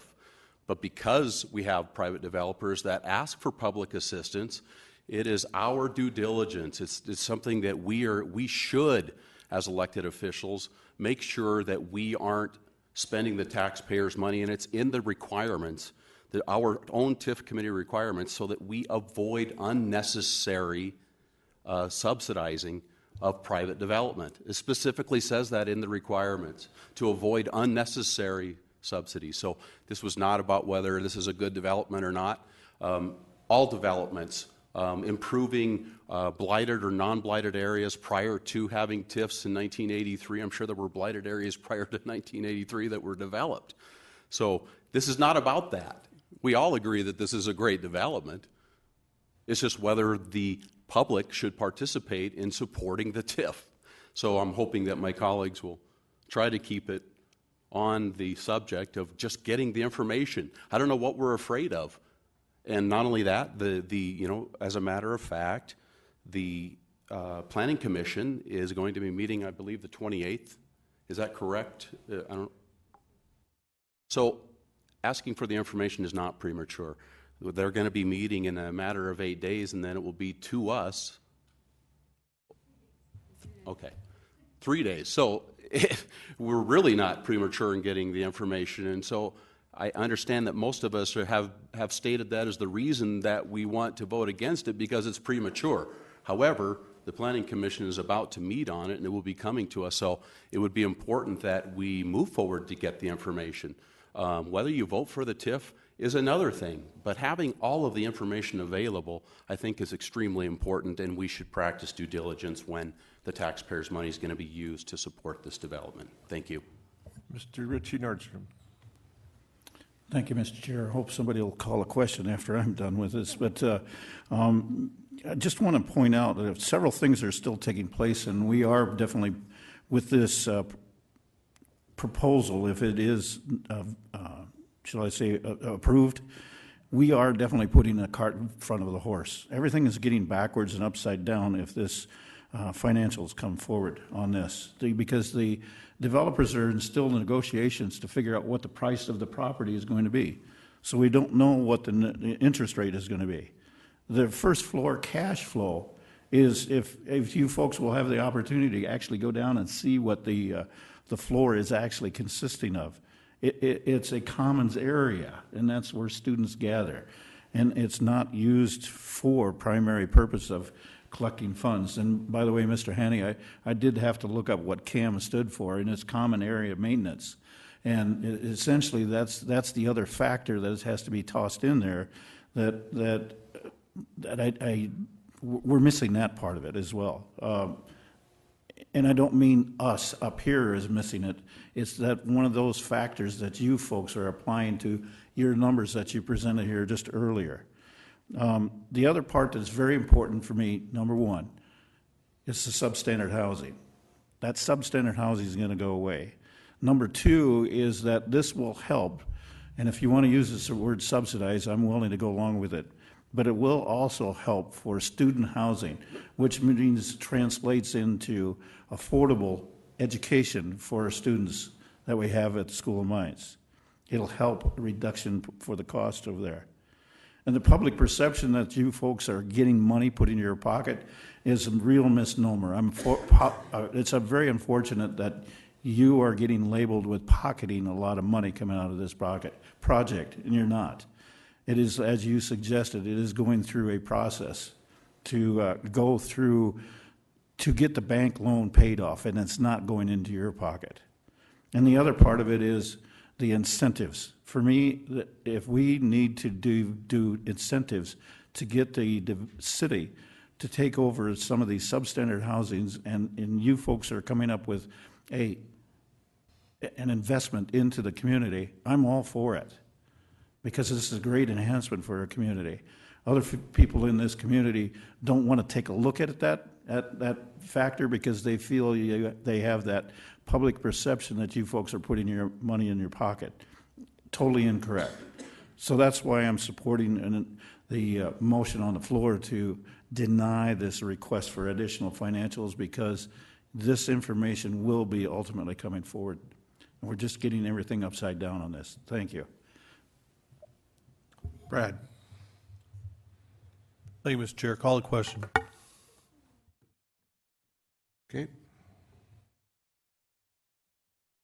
No debate on that, right? Well, I don't. Any objections to calling the question? John, you're lit up here. Did you want to talk about calling the question?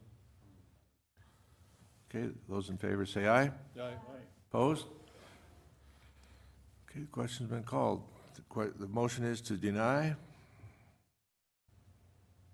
Those in favor say aye. Aye. Opposed? Motion is denied. Item number 43.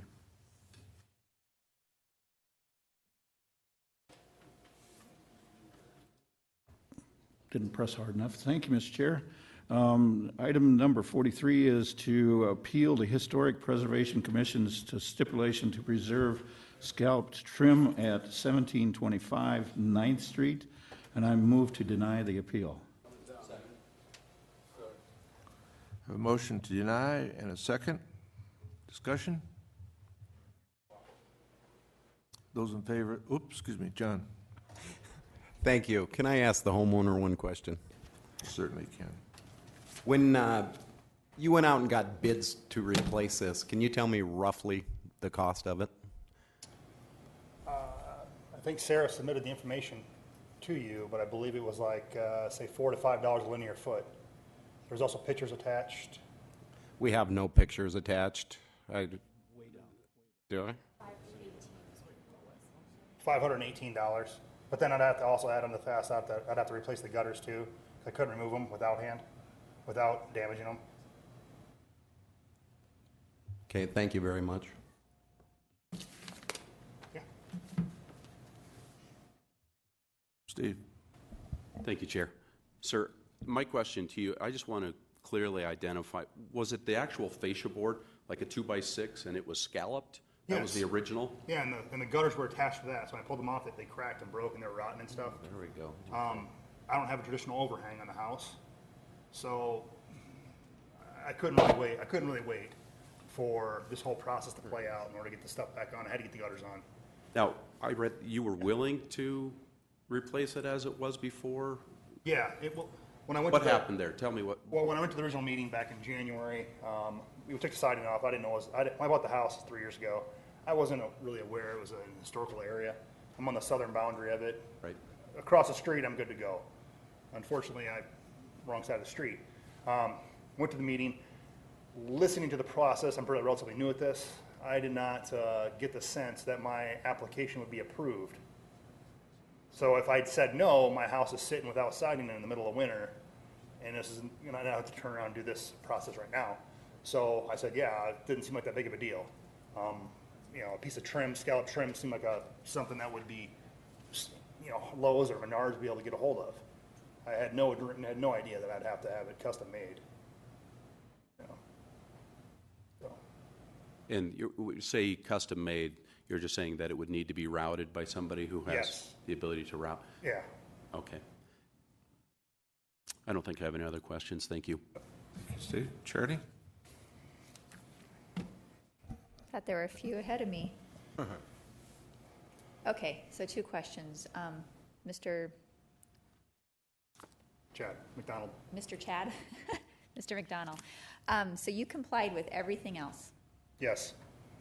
We actually started putting the siding on, and then they had a stop order because the siding was not the pattern that they wanted.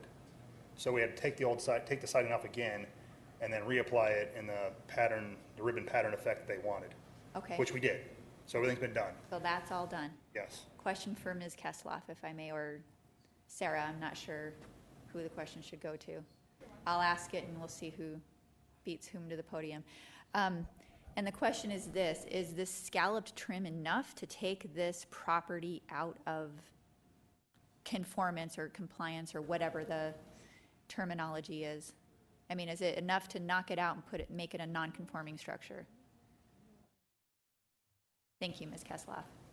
The original siding, cedar siding's been replaced by Smartboard? Yeah. Smartboard. So that original siding is gone. The scallop trim is a defining feature of that particular style of the house. To take it out of contributing or non-contributing, only peer can make that assessment. I cannot tell you whether that will happen or not. But if you remove enough defining features on a house, chances are you stand to lose. Well, I understand that, but don't we usually, Sarah, have some kind of determination prior to it coming to council? And that's not one thing that I've seen is, okay, council, if you pass this and leave the scalloped trim off of it, it's no longer a conforming. Since I've been in this position, SHPO has not been commenting on case by case whether the particular change or alteration on hand will cause the property to become non-contributing if it is contributing. In the past, I think they have commented on that, but for these alterations, they're not. as part of the case report. Okay. And I believe that's because there would be quite a lot of background documentation and field work and research that they would have to do to see what changes have been done in the past. And it's just not something that they do as part of the 11-1 process, which is what we're in right now, the appeal of that. Okay, that's all I have for now. Thank you. Brad. Thank you, Mr. Chair. I recall this, as the liaison of historic preservation, I recall Mr. McDonald coming in. I believe they had, as he said, his stop work order, and I remember that meeting. It was very clear that the siding was approved in a certain manner, and that scallop trim was to remain. And I know sometimes I don't support historic preservation, and Ms. Kesloff wonders what the heck I'm thinking sometimes. But it was clear to me that this scallop trim, and I believe Mr. McDonald left knowing full well that that was what was supposed to happen. And I just think that, now's not the time, to have that reconsidered. We should have reconsidered it before, we replace something, put gutters on. Can I say something? Well, I'm not yet. I have the floor, but I'm gonna support the denial of the appeal, because I believe you could have went back to historic preservation and asked them to reconsider, I think you got a fair share. I guess that's all. As a council person for that ward and the liaison, I think they treated you fairly, and that. And I'll leave it at that. Thanks. Did you want to allow him to acknowledge your question or not? Why did that? I guess since I don't, you're going to leave me with the floor. Go ahead and say what you want to say. Again, I don't know exactly the whole process. I thought I did try to go back to the Historic Preservation Society to say, hey, I can't get the trim. I was told I had to go through this process. Okay, I went back to the Historic Preservation Society twice. Now I'm here. Again, I'm not an expert at this. I'm not, but I just sat here and listened to a whole bunch of stuff talking about real estate property values and investments in the community and all this kind of stuff. Well, I'm no different than that guy that was sitting right there. I bought a house that was an eyesore in an area that shouldn't be. I put a lot of money into the house the last 3 years to make it look better. I live in that neighborhood. This is no different than putting chrome door handles on a 40 Ford. I mean, you can say it's a contributing effect, but it's a piece of trim and it's not a huge piece. Okay, thank you. End of comment. And I appreciate that. And Mr. Larenty, no, he's not applying for a TIF for the trim. You know what, if you guys give me one, I'll keep the house and I won't sell it. I appreciate you doing that improvement in a distressed area without a TIF, sir. Thank you. I yield. Richie. Thank you, Mr. Chair. The issue I have, Mr. McDonald, is that there was some discussion, and I can't pull up the minutes right in front of me right now, but the way I was reading the minutes, there was some commitments made on your part. There was commitments made by the Planning Commission, Historic Preservation Commission, and that's where my reading of the minutes that took place was that you were going to comply with what they requested. Now, having said all of that, I understand and I sympathize with your predicament, because you're not the first person that's come in front of us not knowing that you needed a building permit to change the siding on your house. Now, that's a communication part that we're trying to get that corrected. I haven't heard an answer yet, and maybe the staff has figured out how to get that communication better sent to people like you in your condition. And the reason I'm supporting the denial is primarily based on what I was reading in the minutes and from those commitments. Now, if you got something in addition to add to those commitments that you made during that meeting, and I totally understand you're not being knowledgeable of the process, so I want to give you some latitude on that. Please. I mean, ignorance is no excuse. I understand that. And I'm not trying to plead that it is. this process is, the second time around, I've been doing this for what, 2 months, 3 months now? This has been going on. You know, when you're in May and my siding's done, can I sit here and wait 3 months and not put my gutters on? That's just not realistic. I mean, unfortunately, the time frame was what I was up against. And now for me to go back and take my gutters off, just so I can put the scallop trim up there, is more time and more money. I mean, my house is on the market as of Thursday. You know, it's not that I was trying to not comply with them. It was completely reasonable. I planned to put it up there, to be honest with you, and just pull it off when I got the inspection done, because I think it's ugly. You know, the lady that lives in there doesn't like it, the neighbors don't like it. My realtor said, I wouldn't put it back on, just pay the fine. But I don't want to, I'm trying to go through the right process. But again, there's a time frame there, and to wait 3 months in May is just not realistic, you know, so. But again, let me restate the question just a little bit differently. Those commitments that you made during that process, could not there be some allowances for you to go back to the commission and state what you just stated to me? I think that's what I tried to do the second meeting.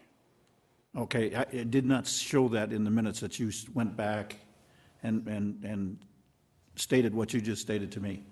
Yeah, the second meeting was the issue with the siding itself. Yes. Yeah, and they said no, they would not reverse the issue with the siding, with the ribbon course siding. So then I had to put the siding back up, and at that point in time, I communicated with Sarah. I knew that this process was going to take a while, and at that point in time, I was like, I don't have a choice. So I put the gutters up. And so I take it that there was no offer of an extension for you at that time? No, I don't think that was even on the table. I guess I wasn't aware there was even an option. Okay. I think the Historic Preservation Society made it pretty clear that they weren't going to change from what they wanted. I understand. So that's why we had to redo the siding after the second meeting. Okay. Thank you. Charity. Thank you, Mr. Chair. Questions for Sarah Hansel, if I may. Thank you. Was there any, I guess, reference from your memory from going through this process with Mr. McDonald that he was advised that this would be the proper course to go through to get that answer? On February 7th, the first HPC meeting he came to was after he received his stop work order notice. He had already purchased all the siding that he wanted to put on his home, so they worked with him to approve that siding, given that he put it up in the alternating 2-inch, 6-inch pattern, and that he maintained the trim. So those were the stipulations for the approval. Then some time goes by. There was another stop work order submitted because the siding wasn't being applied in that ribbon course. So then he came in again on March 21st to get clarification on why there was a stop work order. So they said you need to make the siding look exactly as it did before you took it down originally. And then after that, the siding was applied correctly with a 2-inch, 6-inch. So now it's just a matter of, the scallop trim has not been reapplied. Okay, but it had been agreed to. Yes. Okay, and just for the record, I love and admire these homes, but I have to say once again, you could not pay me enough money to purchase a property in the historic district. I yield. Okay, we have a motion to deny, and I have no further comments. To deny the appeal, that is correct. That's the motion to deny the appeal. And it was made and seconded. Those in favor of denying the appeal say aye. Aye. Opposed? The appeal is denied by vote of the council. Thank you. Item number 44. Excuse me.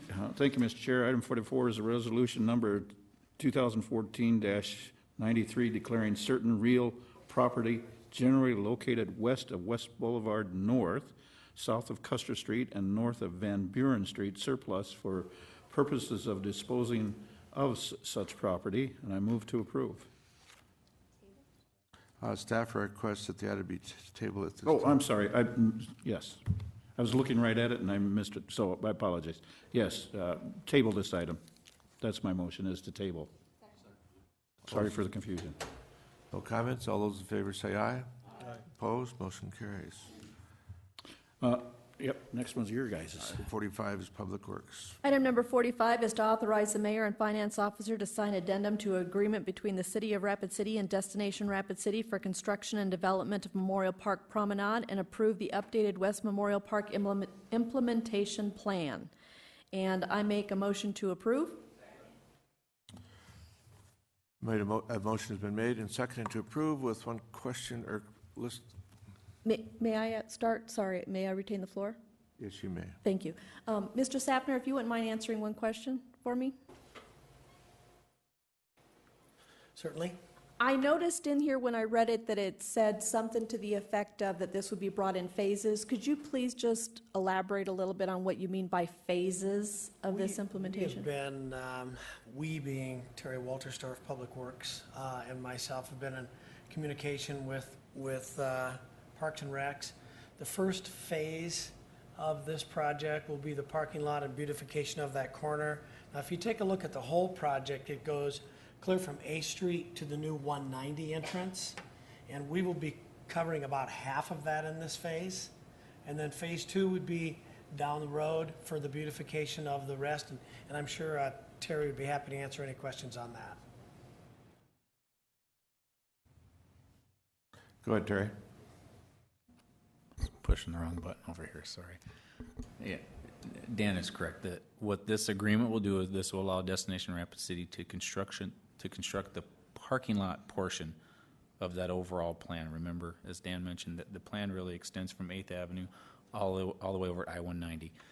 So they would take care of the parking lot structure itself. The rest of the enhancements and amenities would fall on the city's responsibility to install. So that would be the bike path extensions, beautification, stormwater improvements, bike path lighting, all those things. It's incumbent on us to come up with the funding for that. So as I think I mentioned in the summary page that was linked here, the TAP grant, which we have applied for, we hopefully will hear on that coming up here this winter. Generally, the way those are administered, the project would be designed in 2015, but the funds would not be available for construction for that grant until 2016. So there's still some money that needs to be allocated to complete that overall project as far as the enhancements go. So we would continue to work through that process, trying to secure all the funding that we need. But as I mentioned, this agreement that you hopefully would approve tonight would allow Destination Rapid City to complete the parking lot portion. So if just so that I understand this phase concept here is that Destination Rapid City would complete their phases as described in here by the end of 2015 at the latest. That'd be correct. And yet then we would have this second portion of it that would be the city's responsibility that's kind of hanging out there with no deadline. Technically, that's correct. Okay, thank you. I yield the floor. John. Thank you, Jerry. I'm going to have a question for you, or a few in a minute, Dan, but I have a question for our city attorney, Joel Landine. Joel, reading through this new agreement, the concern that I had the last time this came around, and the reason I voted against it, was because there was some issues, I believed, with state law on building a parking lot for something designed other than a park use. But from the new agreement, to me, it looks like we fall within all the state guidelines. Am I reading this right? I hope you're going to say yes so I can vote on this. Yes, I would agree with that. And I think at the committee meeting, Mr. McCarthy was at the meeting, and while he did not still support the parking lot proposal, I think he essentially acknowledged as much and indicated that since the transit component of it had been removed, that they would not be proceeding, Friends of the Park would not be proceeding with the lawsuit. However, I think he, again, still made clear he did not support it, and for various reasons. Thank you, Joel. Now, Dan, when this was brought forward and 300 parking spots roughly were recommended, I thought, this is absolutely crazy. And then the parks opened up down there. And with my new office, I drive by there every single day, and I can't believe the hundreds of kids that are there every single day. So I do actually think the parking is needed. And that helps me vote the way I'm going to vote tonight a lot easier. Not only do I believe that this follows state guidelines and state law now, which now I feel very comfortable voting, but the need. I honestly believe that the need is there. Now I'm going to go to one more question for you, Dan, because I've had a few people bring this forward with the new Legacy Commons playgrounds. There's some concern out there because of the snow fence is starting to come down now. And the playgrounds are pretty close to Omaha Street. What happens if a 3 or 4-year-old makes a mad dash for Omaha Street and gets run over? How are we going to stop that from happening? I think as we go back, and let me back up a few years with a question like that. When we developed Main Street Square, it was right along Main Street. There was no fence between Main Street Square and Main Street. We have had absolutely no issues with any trouble at Main Street Square. We have thousands of kids playing the fountain. We have thousands of kids at ice skate. We've had no issues at all. Legacy Commons Playground, the nearest piece of equipment is the Evos, which is the large area by the promenade, is 160 feet from Omaha Street. If you take a look at some of the other playgrounds, Canyon Lake Park, for example, it's 72 feet from one of the play areas to Jackson Boulevard. It's much closer. We've doubled the length of that. So our concern, believe me, and when I said a grandparent of 3, I took my 3-year-old down there. I've been there 4 times. We've had an absolute ball. There is some also responsibility as being a parent and a grandparent to take care of your children. When you take them fishing, you hold their hand. When you take them to the park, you hold their hand. When you take them on the street, you hold their hand if they're too young.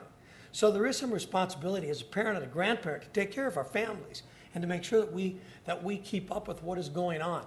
So when you're 160 feet from the nearest road, now you'll also notice the berms that were put up, and there's several extra trees. Those berms were put up for those reasons, so that the kids would actually have to go over a hill in a lot of the areas to get to Omaha Street. I mean, if I can't catch my 3-year-old from the time I turn around, he's running 160 feet, I'm moving pretty slow. The reason that we did some of the slopes that you see with the berms was strictly for the police department, so when a cruiser drives by, he can actually see in the park, so they can kind of see what is going on when they drive by and that type of thing. So we've been asked that question, and today by strictly coincidence, KOTA called, asked that same question, went over to the park. I walked up to a family of 4, a mom and dad, that were actually from Minnesota. And KOTA was there asking the question, and I said to this mother, and I said, now, how do you feel about being here in this park? Do you feel comfortable or uncomfortable? She looked at me and she said, sir, I feel completely comfortable. I have 4 young children here. We're from Minnesota. I really wish we had something like this in Minnesota. She said, we don't. We were driving by, saw it, looked for a place to park, parked in the area we are talking about, and came to Legacy Commons. So as adults, as parents, we are responsible for some supervision. And I believe we have enough distance to make that work. And I hope that is true. I really do. And you know, Dan, I keep a close eye on my grandchildren just like you keep a close eye on your grandchildren. But unfortunately, there's a lot of grandparents and a lot of parents that don't. And I don't know what the answer is. I know that I helped just build a park that's 30 feet from a road, a very busy road. So I think there is a lot of area there. It's just a concern. It's a concern that's been brought to me by a few people, and I hope that this will help alleviate some of that concern. So thank you, Dan, and thank you for what you did. It's a wonderful project. Thank you, John. Richie. Thank you, Mr. Chair. My applause to you folks doing the long thought process. It took us a little while to get there, and because of that thought process that you put into it and the planning that was put into it, I applaud you for the design work and everything else that came to this point right now today. And then the support that you folks, Destination Rapid City, is putting together with that parking lot over there. I really applaud your efforts to come forward and support the community on that project as well. I did make a commitment to the Friends of the Park about 3 years ago, and I'm not making this part of the motion or making any substitute motion on it, but what I would like to do is encourage a little bit of support or help for the Friends of the Park, because of one of my commitments that I made to them is that I felt that if we had the opportunity to improve or lose grass within the parkway right now, we would look for, we would look for a substitute area that would replace that, and in this case, a half acre. And I would like to see if we can't do some additional area for, not in this, but just in the parkway itself. So if we can't find some additional grass area within this area, within Rapid City, to support the Friends of the Park, because I think they brought something very valuable to our attention, and I appreciate what they have done for the parks, and hopefully they will, this will bring them about in a positive way to support and maintain our city parks, because we need them part of our as part of our city. Thank you. Darla. Hello, Dan. As you know, I'm no fan of more parking spaces. But I have to say, with the additional amenities that you guys are going to provide for that area, that I think that concessions on both sides can be made for the beautification of that entire space. And so, congratulations on a wonderful project. I haven't gone down there to really actually play on the equipment myself, but I will. And so, yeah, I think that, you know, it took a little bit for me to come around to the idea that we needed a parking space there, the parking spaces there, but I do get it now. And as long as you go forward with your plans to beautify the rest of the area, I'll be a fan. So thank you. Thank you.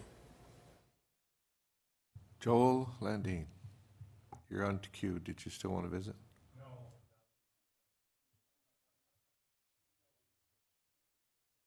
Okay. No more comments on this issue. We have a motion to approve. All those in favor say aye. Aye. Opposed? Motion carries. Congratulations. Item number 46, a discussion on sidewalk for parcel ID 3713329016 on Middle Valley Drive by Alderwoman Doyle, and I yield the floor. Charity?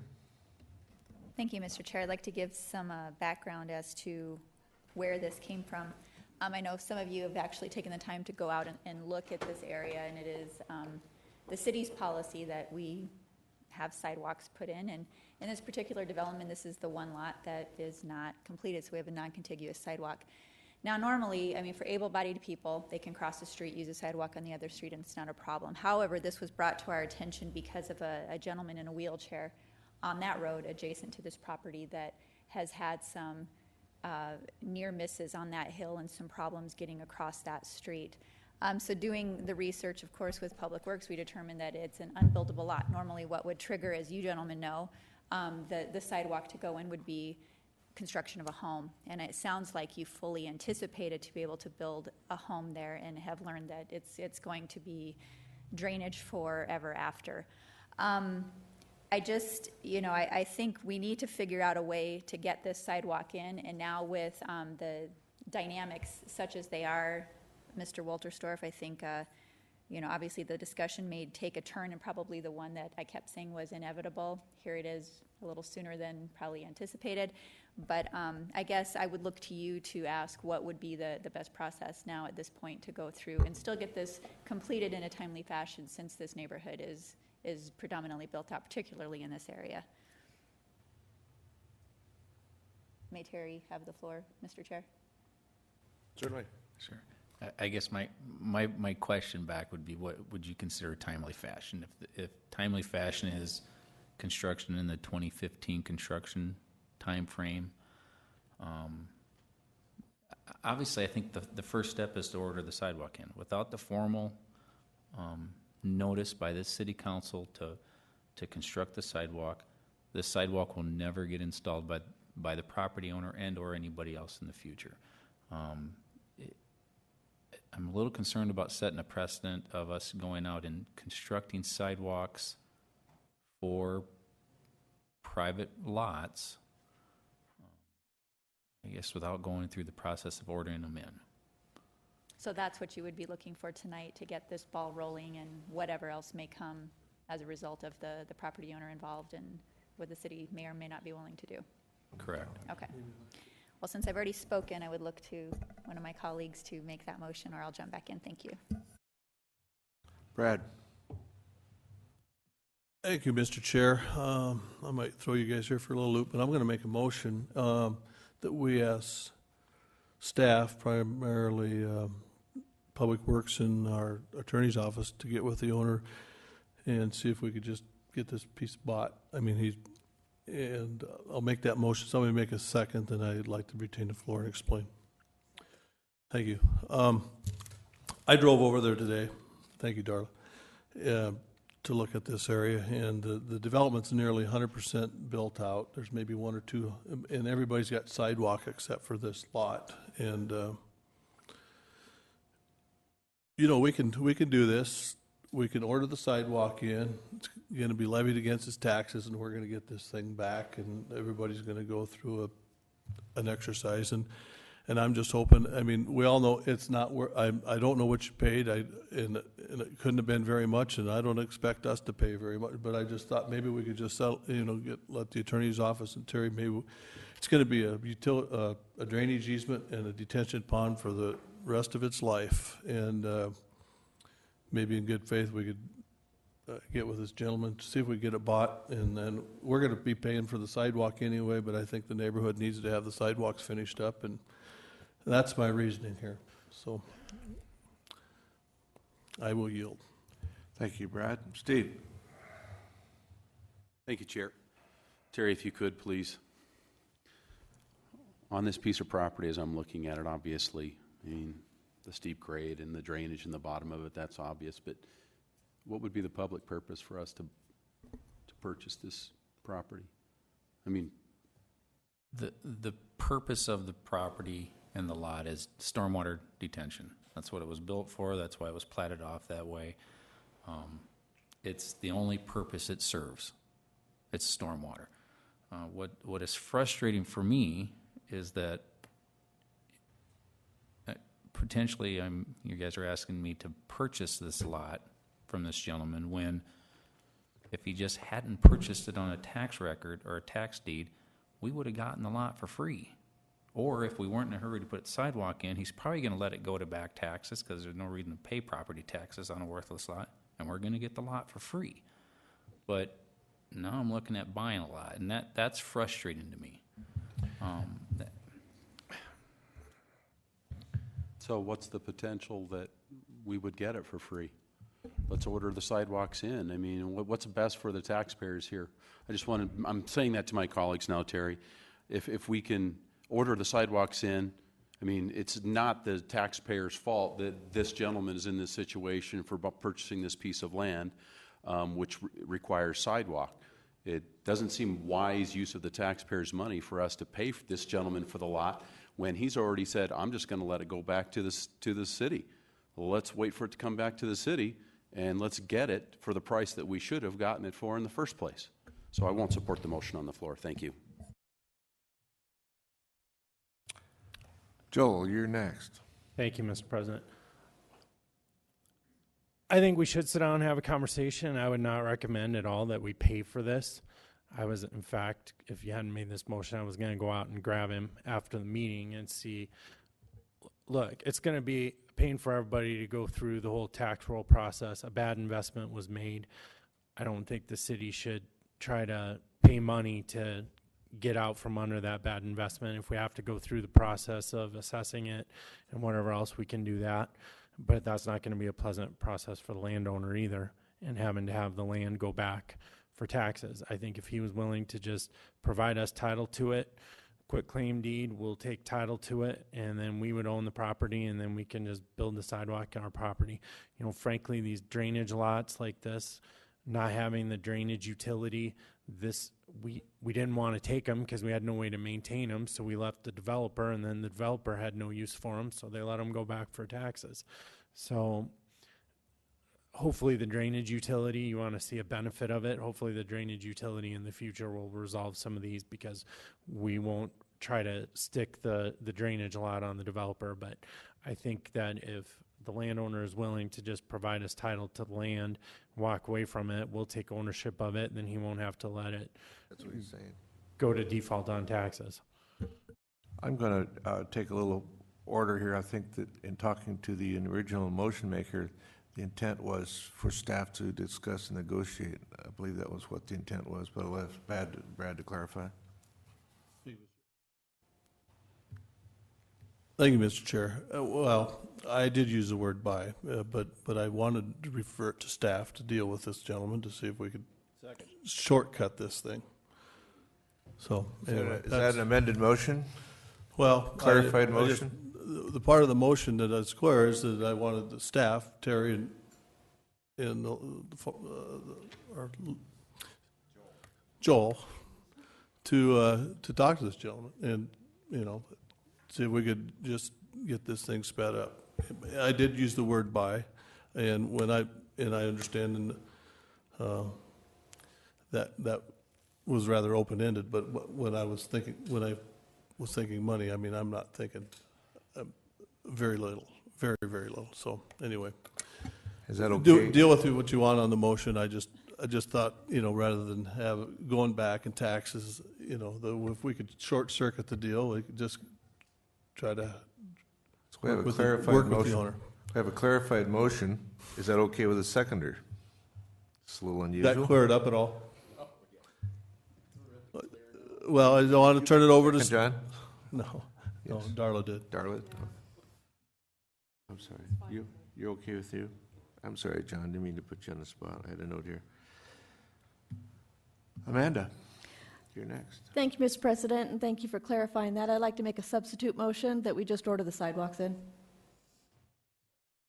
Thank you for discussion, if nothing else. And the main reason I'm saying that is because our city attorney already said that he was going to, you know, try to visit with the gentleman or the property owner of this lot as it is now. I'm going back to procedure.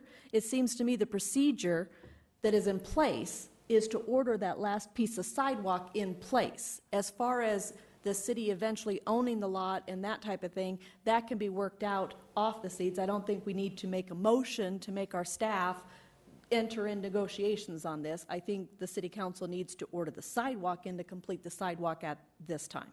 So that's why I made this substitute motion. Thank you.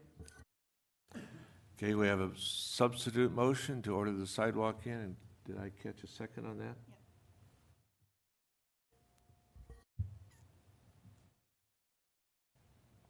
So now we're starting with Richie again. Thank you, Mr. Chair, and I can support this motion. And the reason I can support it is that if staff has the opportunity to visit with the current property owner, it will not, in my mind, put you in a position where if you let this go back for taxes, that would show up, in my mind, it would show up on your credit rating. And if it applies to a negative to your credit rating, I don't want to see that happening to you. So letting it go back for taxes is not a very optimal way to do this. But the reason why I'm supporting the additional leverage is to continue with that negotiations to, as the city attorney suggested, is doing that quick claim deed for you. And that would get you out of that predicament. Thank you. I'll yield the floor. Steve. Done? John. Thank you very much, Mr. President. Can you give me just a little latitude on this? I just want to ask the Public Works Director and the Community Planning Director a couple of questions. Certainly.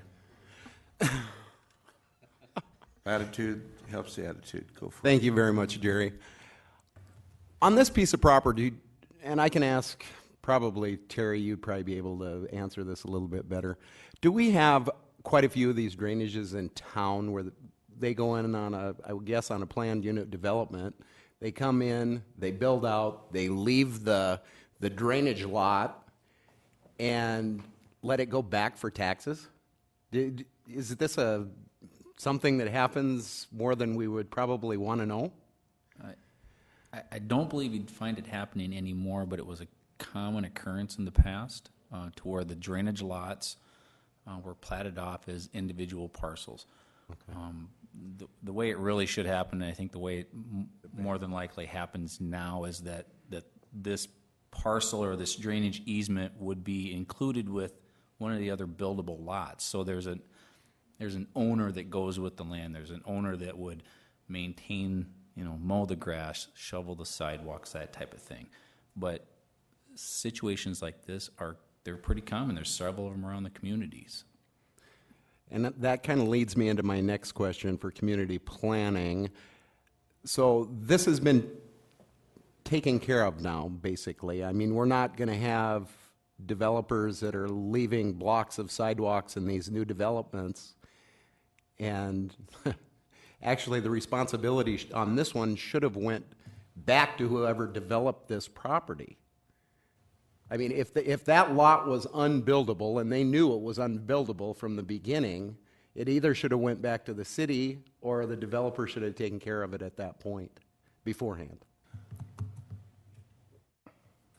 Well, normally the way you would want to do these things is have an owners association that permanently maintains these facilities. And then you would want the developer to construct the sidewalk in front of these facilities or any other public improvement. That didn't happen in the past. We do have a development agreement, first standardized development agreement, where we can lay out those terms now. So it's a part of the platting process and a part of the development agreement process. We have to, on the plat, designate this very clearly as a drainage lot or whatever other lot it is other than buildable. And then we have to figure out whether or not there's a special district that's going to own and maintain these properties in perpetuity or if it's an owners association. And then that assignment has to be made to all of the property owners in that subdivision so that when the developer leaves, they are responsible for taking care of those facilities. For the ongoing maintenance of it. Right. Okay. Thank you very much. That answers my question. Totally go. Yeah. Okay. Brad. Thank you, Mr. Chair. I just wanted to share that with you as a councilman who doesn't want to be a developer, but I ended up being one. I established a homeowners association, and then I did put sidewalk in to get the project approved. I put the sidewalk in front of on the lot, the detention pond lot. So that's exactly how it is now. So, thanks. Terry. Just as a point of clarification for the current motion that's on the floor, the substitute motion, if the motion makers could attach a completion date, whatever one you feel is appropriate. Normally when we do sidewalk notices or sidewalk orders, we have a completion date on when the property owner has to have it installed. Considering the time frame that we're in right now, towards the end of October, pretty tough to get contractors lined up, even if we wanted to get it put in. So if you want to put a spring completion date, that's probably realistic. Thank you, Mr. President. If I could, I'll just attach a date of April 30th, 2015. That's okay with the seconder? Sure. Okay. And thank you, Terry, for cleaning that up. I forgot to put a deadline on that. I was looking for deadlines. Thank you. I have no further comments on the item before us, and that is to order in by April 30th, 2015, the sidewalk at the above discussed aforementioned property at item 46. Is that correct? And there being no other questions, all those in favor say aye. Aye. Opposed? Motion carries. Might be wise for you to visit with the attorney when we're done here. Okay. Thank you.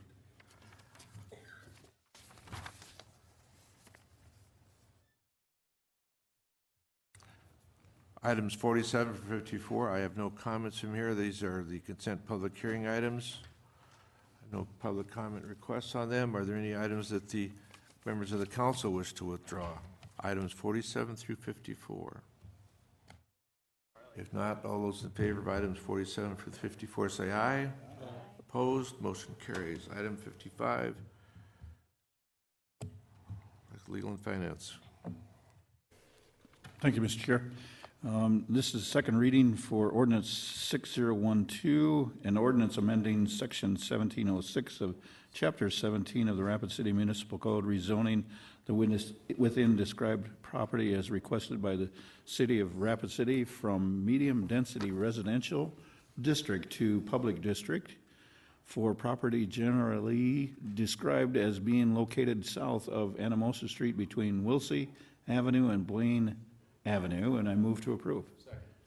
Motion made to approve and seconded. Any discussion? I see nobody's name on the list. Those in favor say aye. Aye. Opposed? Motion carries. Item 56 is our bill list. Finance Officer. Thank you, Mr. President. I do have one addition to the bill list for Hills Materials in the amount of $5,949.60, bringing the new total to $6,779,837.18. All those in favor say aye. Before we adjourn, I want to thank the council for the service on behalf of 67,474 people, or whatever it is. Do I have a motion to adjourn? All those in favor say aye. Motion has approved. We are adjourned. Thank you. See you again soon, somewhere.